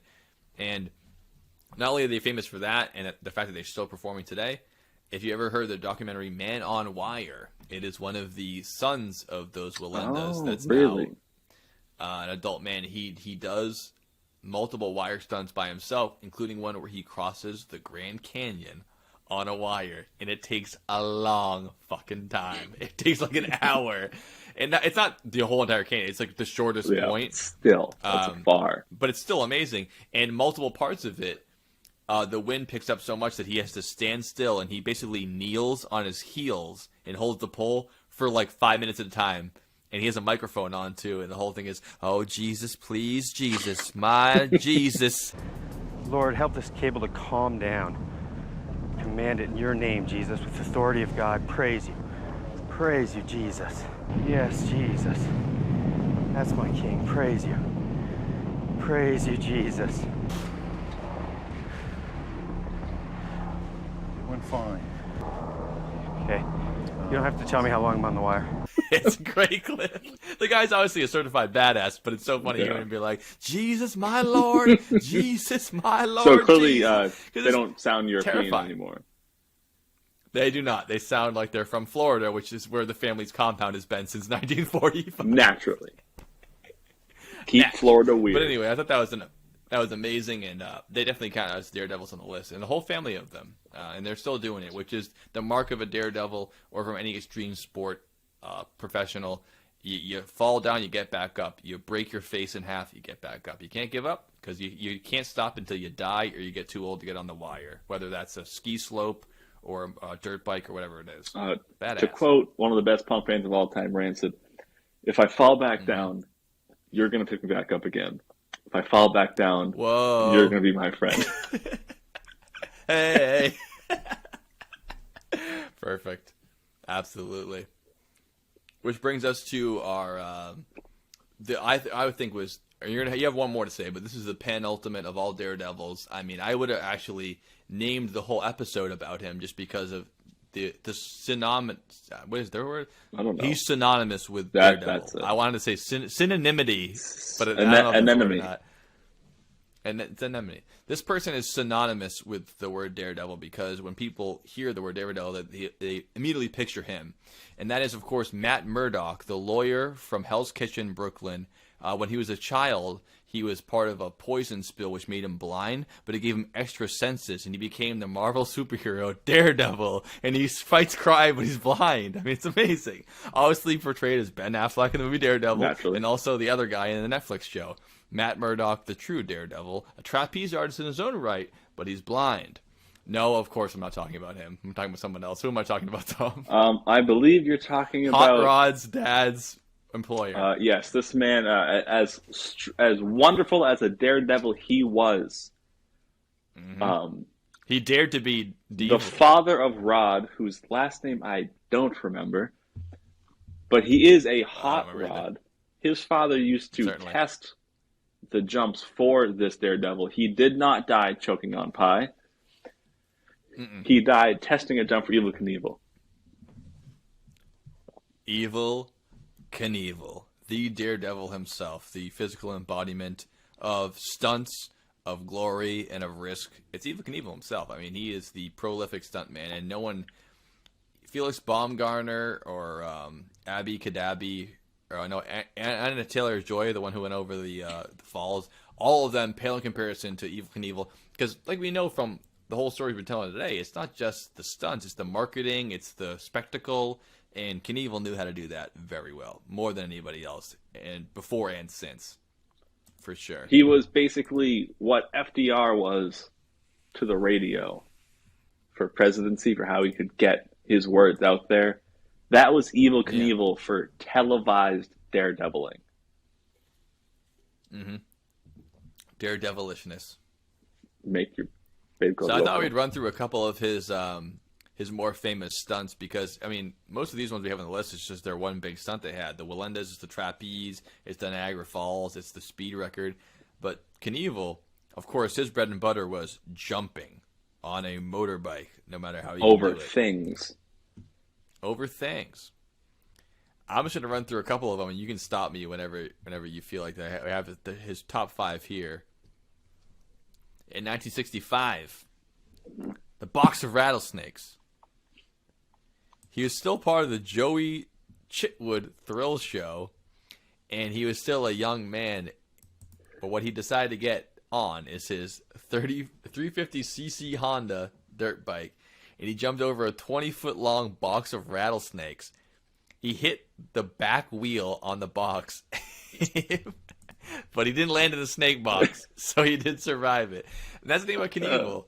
He crashed a lot. You test the jump out, but when it comes down to the nitty-gritty, you never know what's going to happen. But the big thing was later on, he went on to jump survived. 2 mountain lions as well. He did crash a lot, just like Johnny Blaze. And only thing is, Johnny Blaze. as far as we know, Evel Knievel didn't sell his soul to the devil. Well, as far as we know, but it very well could have been. He was, of course, he used to be called Goody Canooty before he went to hell, and he literally had to change his name. Oh, man.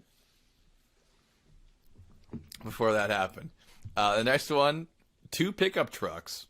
This is a year later. He jumped 45 feet on that Honda dirt bike over 2 pickup trucks. Again, it's one thing to clear it. It's another thing to survive it. I mean, your body can land, and I guess you made the jump, but this guy was doing it in front of crowds, whipping people into a frenzy.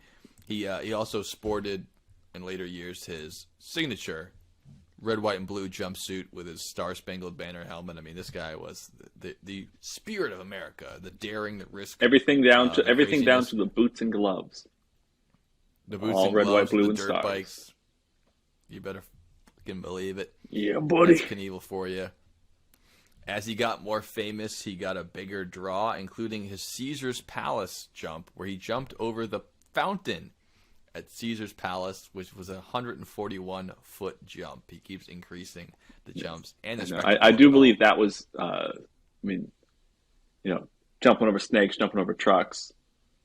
Sure. The fountain, I think, was one of his first, really well-known, look what this crazy motherfucker just did. Yeah, this is no longer a circus backlot, woods jump. This is a Las Vegas event. Yeah, this is, you're restricting the amount of people that can get into your casino because you have to block off things so you can jump over your fountain. But what's everyone going to do after he jumps Publicity. over? They're going to go celebrate for him in your casino. In the casino. Yeah. Yep. And also, all that publicity on TV. Oh, where was that fountain? Oh, that looks great. I want to go down there and see the fountain that he jumped over at Caesar's Palace. Yes, and don't forget, he was not jumping over the Fountain of Youth, so if he crashed, he was going to die. Yeah, it was the fountain of Dare. Gorilla's song. It's there. Then, of course, we have 10 buses that he jumped, and that was over in Old London town, or Wembley Stadium, the most famous soccer stadium, arguably in the world. And he jumped 10 buses, which has become his like signature move. That became like his go-to stunt, was jumping buses, because the pickup trucks, I can do that. Rattlesnakes, no big deal. Fountain, fine. But buses, I mean, that's a big, long vehicle there, and you have to jump it long ways. All the way through. Because doing it width ways, there's plenty, like a little Ford F-450 dump truck. The body is not that much wider than a school bus, so it's not that impressive. It's got to be long. Yeah, you got to go for the length. You don't go, oh, look at that. It's as wide as a school bus. People don't say that often. No. So they could. They don't, because it's not that impressive. Oh, that thing? They could, but that's they as don't, long right? as a school bus. I hear people say that 2-3 times a day, tops. It's such a I common like phrase. the idea of that, though. Feel like he jumped the width of a train. 150 cars. Holy shit. All the same width. Width. Yeah, the width. Yeah, but he still jumped a train. You got to admit that. Just the easy way. He took the easy way. Dude, that's like and of course, Danny Wade yeah. rode a skateboard and jumped over the Great Wall of China. He didn't do it the long way. Yeah. He'd still be going. Also, he did it, and he'd be turning a lot too. It's very windy. Too. He broke his ankle on a test run. They were like, "What the fuck? We just built ramps up to the Great Wall of China," and he was like, "I'm still gonna do it." Yeah, I'm just gonna be hurting the whole time. All right, continue the joke. The last one 10 before buses. the final countdown, of course, is 14 buses, and they were Greyhound buses, and that was Those are wider. Kings Island theme park in Ohio. It was the longest successful jump of his career, and he sustained no injuries, which of course brings us to the jump that he did sustain injuries. And I believe that was Snake River. The Snake River jump. That was one of the many jumps where he ate it hard, and which is almost as exciting. It's always like they say you watch NASCAR to watch the crashes, but most people don't watch it that way. But Knievel's jumps, you're watching him to complete it as much as you're watching him to eat it. And he had multiple jumps in his lifetime where he survived, but he broke his bones multiple times and famously broke almost every bone in his body. I don't know if that's more of a marketing ploy, but I'm sure he broke so many that he probably couldn't be insured. Felix Baumgartner was easier to insure than Evel Knievel for the amount of bones. But Evel Knievel, I mean, his motto is, his motto inspired a very famous song, and his motto was just take it to the limit one more time. One more time. Exactly. And excuse me. And of course, for the folks at home, I will show you the famous Grand Canyon jump. That again, much like the Flying Melendez, he jumps the Grand Canyon at not the highest point, but he does jump it, and he does. No, that one's jump, based on whip. And then he eats it hard after he lands it. I'll show you guys the clip because he lands it off the ramp, but then when the slowing down part happens, he goes ass over tea kettle the whole way through. So you gotta love him. He takes it to the limit. He floors it because if you don't floor it, you can't make it, and that's the Knievel way. Truly, the Knievel way. You know what, Joe? I think we should do a toast to Evel Knievel. I think so as well. Play Let's the go get some snare drum. shots. 1, 2, 3, You got 4. it. 1, Be right here. 2, 3, 4. Moment. This is rock and roll. Let's play double time for the hi-hat. 1, 2, 3, 4. Play a little faster. double bass.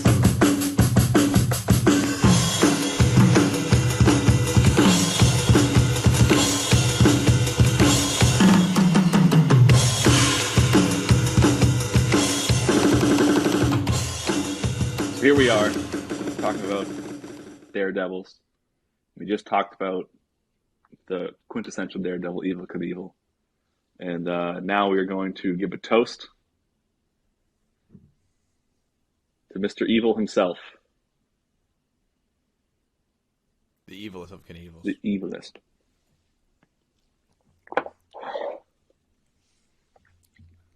Whew. Whew. Goes out to you, Evil. I'm not positive, but I'm pretty sure that he changed his name. I don't think he was born evil. No, everyone's born good.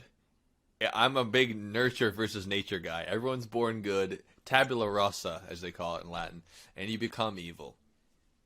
Maureen Ponderosa means you become more evil.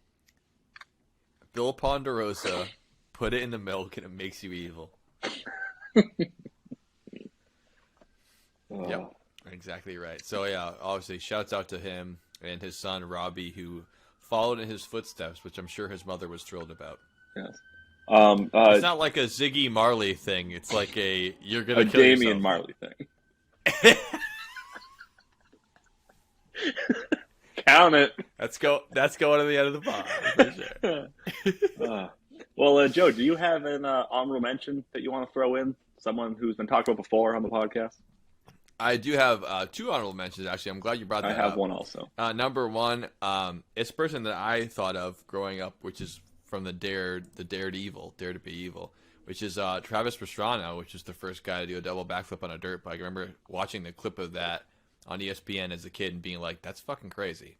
And obviously my friend Andrew was big into dirt biking, and he was a big hero for his to risk that life and limb that way. Big X Games guy, Travis Pastrana. Yeah. Speaking actually of live performances, I remember watching Travis Pastrana, I want to say maybe 2011, 2012, somewhere around there. Sure. New Year's Eve live in San Francisco. New Year's Rockin' Eve with Dick Clark? No, because this was in California. And I believe it was San Francisco. And he, on a snowmobile, but with no snow around, he just used a snowmobile to do it. Went down a ramp, down an off ramp, and he jumped over a harbor and landed on the other side. And they timed it so he jumped at midnight. That is just that's a true professional. That's a daredevil right there. Yeah, the timing, the whole thing. Also, Travis Pastrana, founder of Nitro Circus, that Eric Ronner was a part of. Also, you better fucking believe it. He has NOS in his veins. Actually, I think he has Rockstar in his veins. That's his sponsor. That's the sponsor, Rockstar. Well, that one died out. The great the energy drink wars have subsided, and only the strong survive. Only Red Bull, NOS, and Monster made it. Yeah, and then Bang, the new one. Oh, bang, bang. On the door, baby. Knock a lot of sugar. Bang, bang.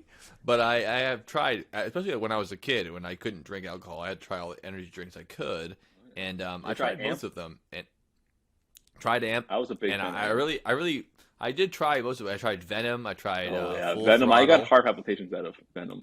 Full Throttle. Full Throttle was pretty good. Rockstar. I hated a lot of them. I still would drink the whole thing, but I didn't love all of them. I did like Venom because Venom tastes like Monster, but Monster was my favorite. But I always loved NOS, and now I've graduated to NOS. And Red Bull obviously is the OG, but the thing about Red Bull is it's kind of like the 5-hour energy drinks, where it's like, here's how much you get, same amount of caffeine. I don't need more caffeine. I just need caffeine spread out. Like, I like a good spread. I like the taste and the flavor and the ginseng and the taurine. I don't need it to all be packed down into like one shot. Like, the 5-hour energy is like, you like to make you wake up. I'm like, I will say actually a great joke from Bob's Burgers. Aunt Gail comes over. She goes, Luis, has presents for all the kids, and she has no money. She goes, 4-hour energy. I saved you the last 45 minutes.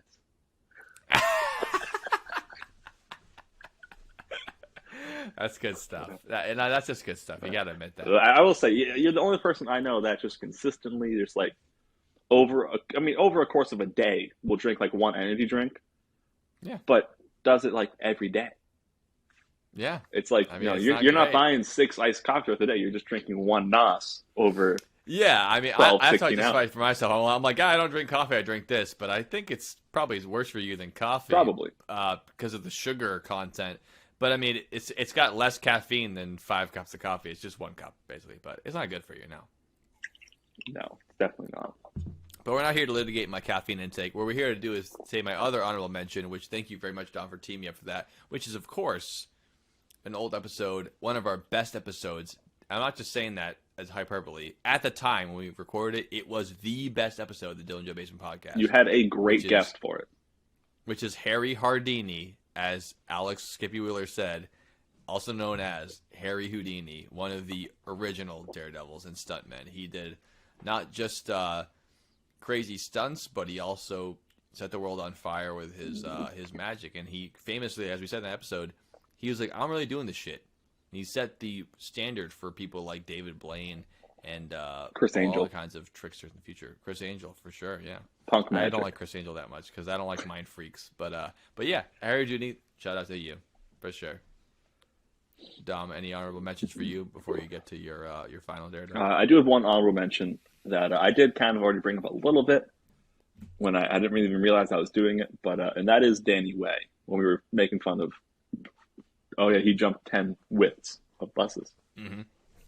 So I already talked about him jumping over the Great Wall of China with a broken ankle, but another thing he did was set in, as far as I know, it hasn't been broken yet, but I haven't really looked into it, but he actually set the land speed record on a skateboard. Wow. By talk about speed wobbles. Yes. And actually, he had a lot of help from Rob Deerdeck to do this. Who's that? Rob Deerdeck. He's got a fantasy factory. It's not exactly a Nitro Circus, but it is a factory of fantasy. It is. MTV star Rob Deerdeck. Incredible. He was a skateboarder who was a much better businessman and marketer than he was at skating. No, he's very good at skating. Don't forget that. But yeah. I'm not saying he was bad at skating. I'm saying he was better at marketing the business than skating. Probably one of the best businessmen of all time. Yes, for what he's been able to do definitely. Just off of MTV giving him a show. And he could skate, too. Yeah. Don't think of him as a bad skater. Think of him as the best skating businessman to ever exist. Yes. I mean, even Bam Margera was a pro skateboarder before they started Jackass. Mm-hmm. And even Tony Hawk, who is a great businessman, I'm sure, is a skater first. But in my mind, Rob Deerdeck is a businessman first who's a great skater. Yes. Nowadays, yes. He did transform into that. He did not originate as that, obviously. I'm not saying he started business, and no one starts making $1 million and goes, hey, how about I put some knee pads on?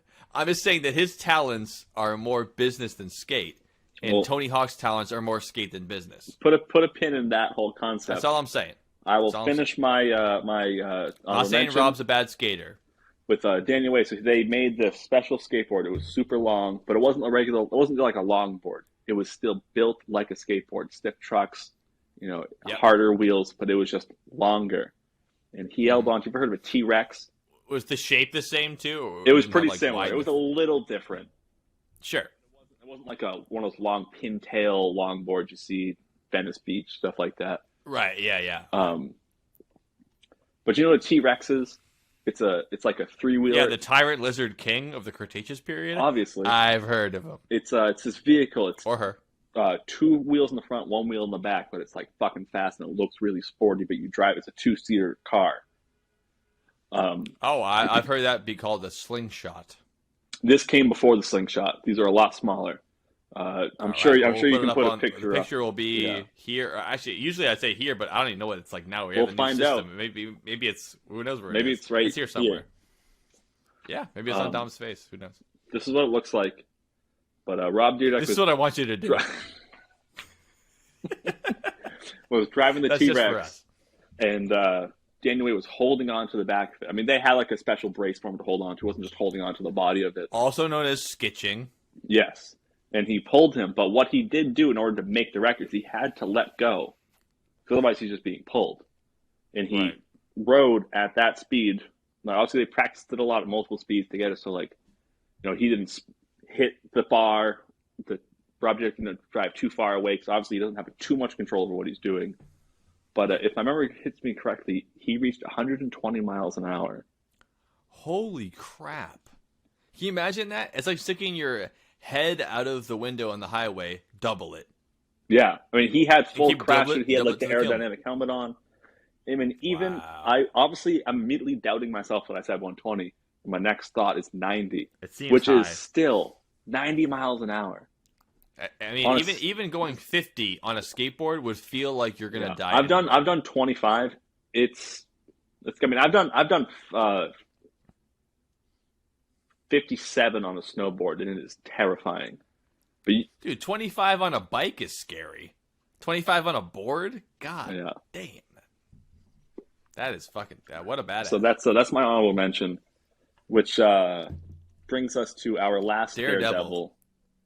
Which when Joe first came to me with this Daredevil idea, I had another idea.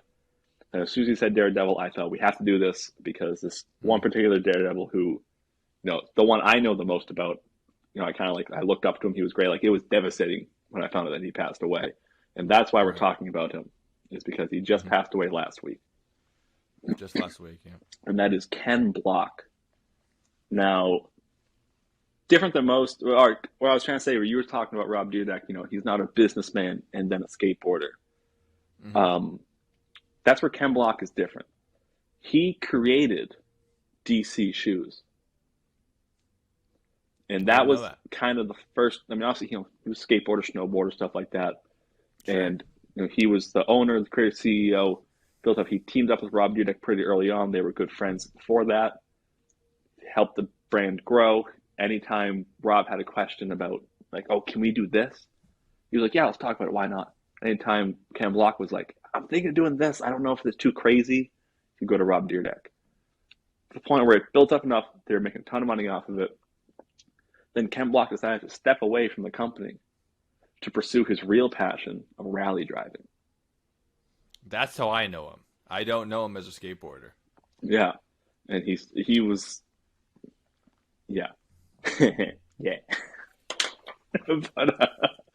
But yeah, in rally driving, he went into rally driving and he just dominated. He was a fantastic driver. Sponsorships with Subaru, eventually Ford. His last one was Audi. Started the brand Hoonigans. You ever see Hoonigan? Oh, that guy drives like used to be, oh, he's a hooligan. Ken Block was like, no, I'm a Hoonigan. He started the brand. It's a whole big company, to the point, another business where he was able to step back from and just keep going with his racing. I just can't imagine the drive in folks like that, where they've already reached the peak of not only their sport, but the world of business and making money, and being like, not enough, got to have more. I mean, just that drive, that's the kind of thing it brings you there. Like, I think it's more likely that someone could start a successful business twice than once. Like, if you can do it once, you can do it again. If you can't do it once, you're like most people. So that's very impressive on its own right. But then to have that safety, security, and comfort blanket of being like, I'm fine, and being like, I'm not done. I'm going to even risk it more, be embarrassed, try harder. And I mean, it's very impressive in its own right. Because you don't have to. You don't have to do it. But he wanted to, and he did it. I mean, he won, I forget what year it was. I want to say it was like maybe 2003, Amateur Rally Driver of the Year. So right out of the gate, he was doing great with it. You might be with people where their whole life was just to do that. Yeah. And he was like, I want to do this. I'm going to do this too. And, some people watching this might go, oh, well, compared to everyone else, rally driving, that's not daredevilish. Well, that's not the only thing he did. That's that was his job. Yeah. Plenty of other shit and he again, used to do. For people like normal folks, that still would be daredevilish to put you. Yes, I mean, rally driving isn't just a roller coaster; it's putting your life at risk. Yeah, it's going 80 miles an hour over enough of a hill that you get airborne. Hairpin turns as well. Yeah, too. I mean, there's a. I mean, just ask Sammy. Listen, Sammy. Listen to me.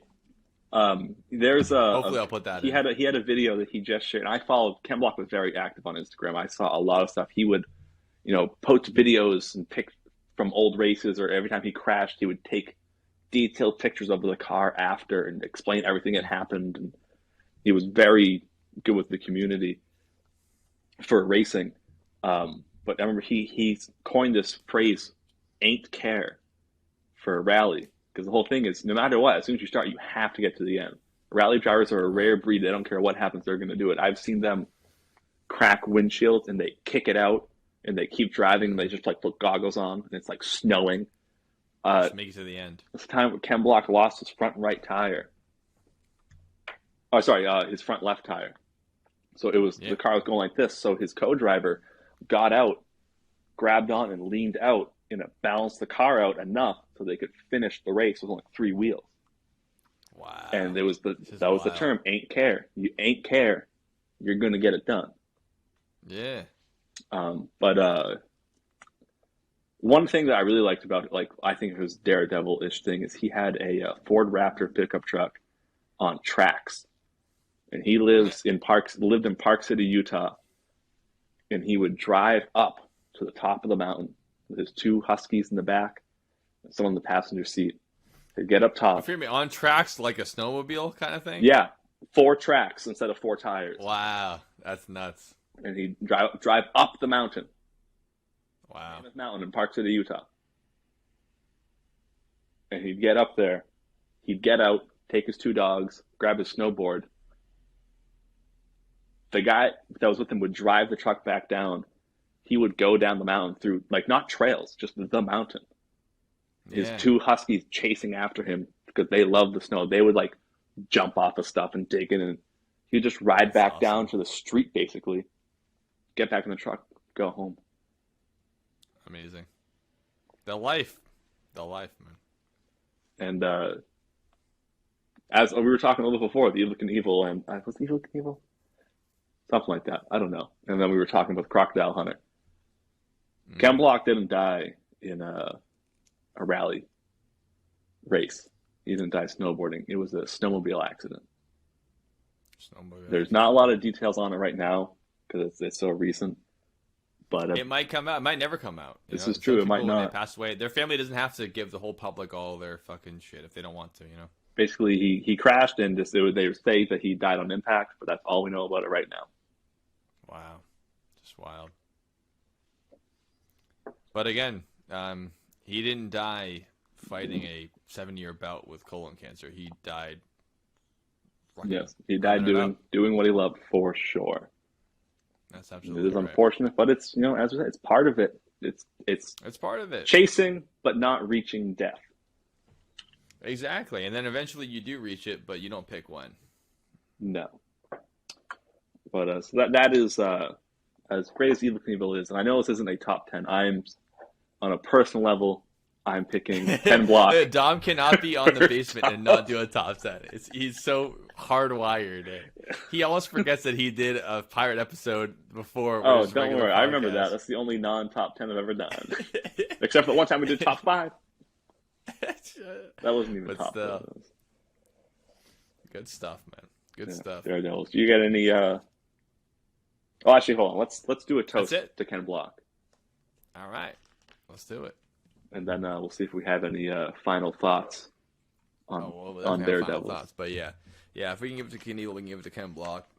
Rest in peace. And I think that was actually a great bow to put on the whole thing, man, because we've gone through all these stories of these legendary humans that are just wild people, and they just risk life and limb. And what happens when you risk life and limb is that you lose life and limb, and that's part of why it's so impressive that you'd even put yourself in that situation. And again, it's not risking all that to make it from poverty into comfortability, as people have what they need and they still chase that dragon until eventually the dragon eats them. Whether it is, you can get whipped by the dragon's tail and still die. You don't have to get burned to death by the fire. It just the very act of chasing it is the thrill of it. And we aren't all built for that, but we're all impressed by it alone. And I'll let you give the toast to Ken Block if you don't mind. All right, yeah, let's see what I can think of here. Here's to swimming. No, I'm going to do an actual Ken Block toast. Hold on, I got to think of this. I know. I was trying to fill the dead air. Dead air. All right, whatever, we'll just a toast to Ken Block A true pioneer. Absolutely.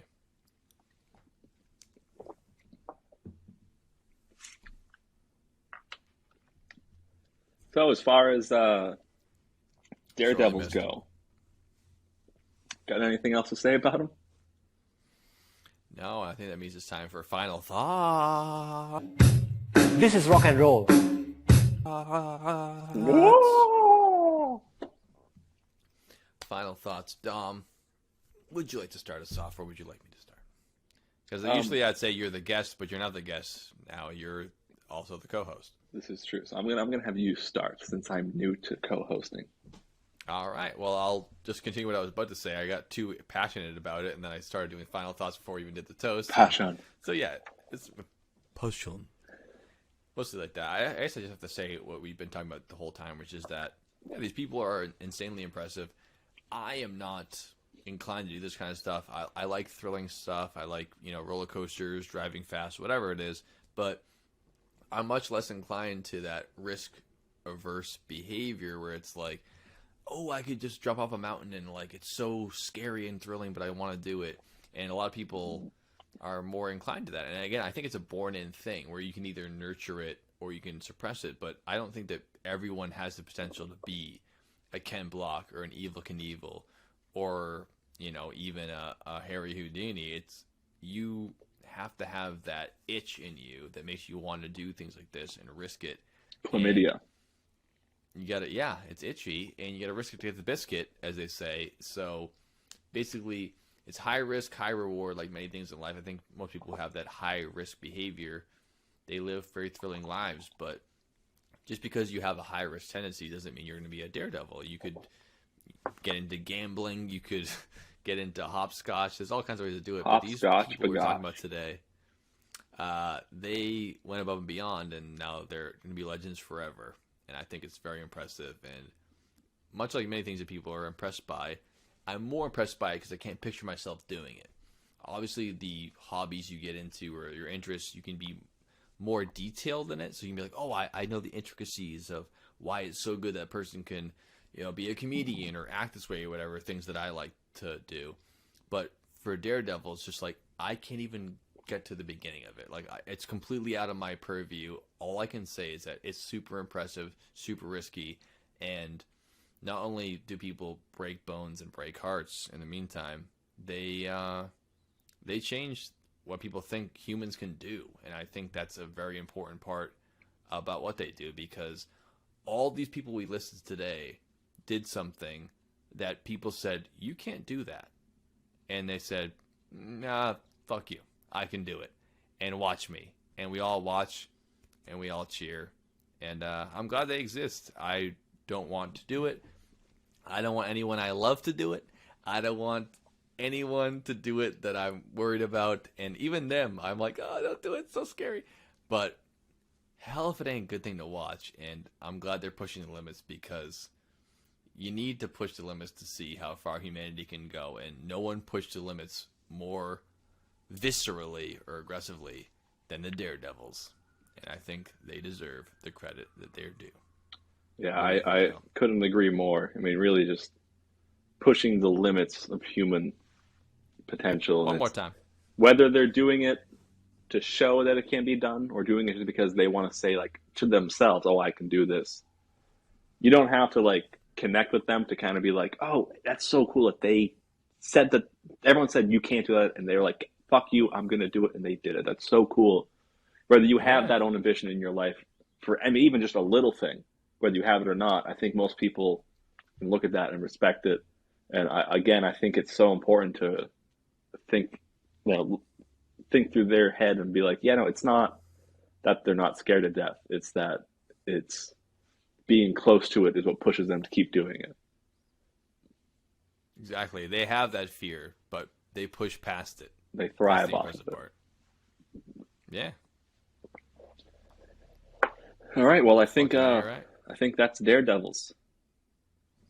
So yeah, I think we should wrap it up. I'm glad we did this pod tonight, folks. Unfortunately, we're going to try to raise that money and get Dylan bailed out. I mean, obviously his hearing won't come up for some months now, but you know as well as I do that the American justice system is rough. We're going to try to bail them out with the money we raise tonight on our Patreon, our OnlyFans, and on our GoFundMe. We're going to try to raise some money to get him bailed out of there, and hopefully his injuries for the catalytic converter falling on his face will be solved. We got to pay for his medical bills too. I forgot to say medical bills also need to be paid. But we'll get him out of here, and he'll be back here next week for the pod, and he'll be right back on with us, God willing. But I don't even know how to do this without him, but I guess we're doing I'm our doing best it right really. now. I'm doing what Dylan does right now, which is instead of ending the show, starting to go on a 12-minute rant about talk. Well, let me take your job and end it. Let's do it. So that's what we've been up to. I'm Dom. I like to party. I'm Joe, and I like to party. And this has been the very first episode of Toilet Wines.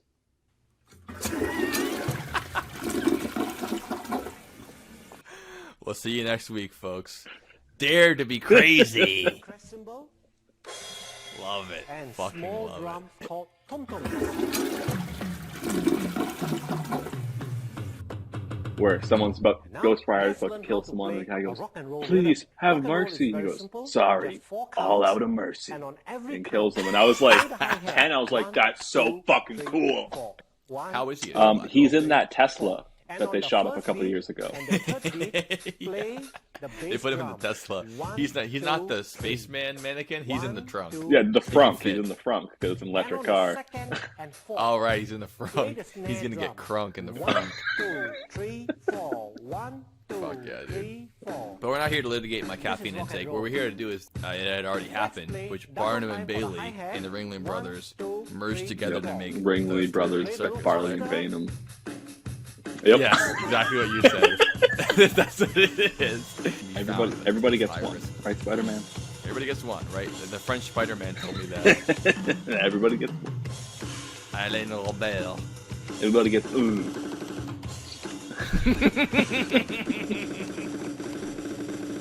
He did crash a lot, just like Johnny Blaze. And only thing is, Like Johnny Blaze. as far as we know, Evil Knievel didn't sell his soul to the devil. Well, as far as we know, but it very well could have been. He was, of course, he used to be called Goody Canooty before he went to hell, and he literally had to change his name. She would come in and she Yeah. would do the work on the cars. She was a mechanic. She actually started the first all-woman, woman-only mechanic shop. Nice. And that's what kind of got her started into racing. Then she started doing I don't know what the shop was called, but I know what it wasn't called. Mufflers? Nuts and bolts. Yeah, it was called mufflers. Yes. There it is. It was called Great Mufflers. Lurs. Yeah, sorry, we ran out of room on our sign. We had to put that part under it. All right, we can do this for 10 Good. minutes. Instant transmission. So shouts out to him and his son Robbie, who followed in his footsteps, which I'm sure his mother was thrilled about. Yes. It's not like a Ziggy Marley thing. It's like a you're gonna A kill Damian yourself. Marley thing. Count it. That's going to the end of the pod for sure.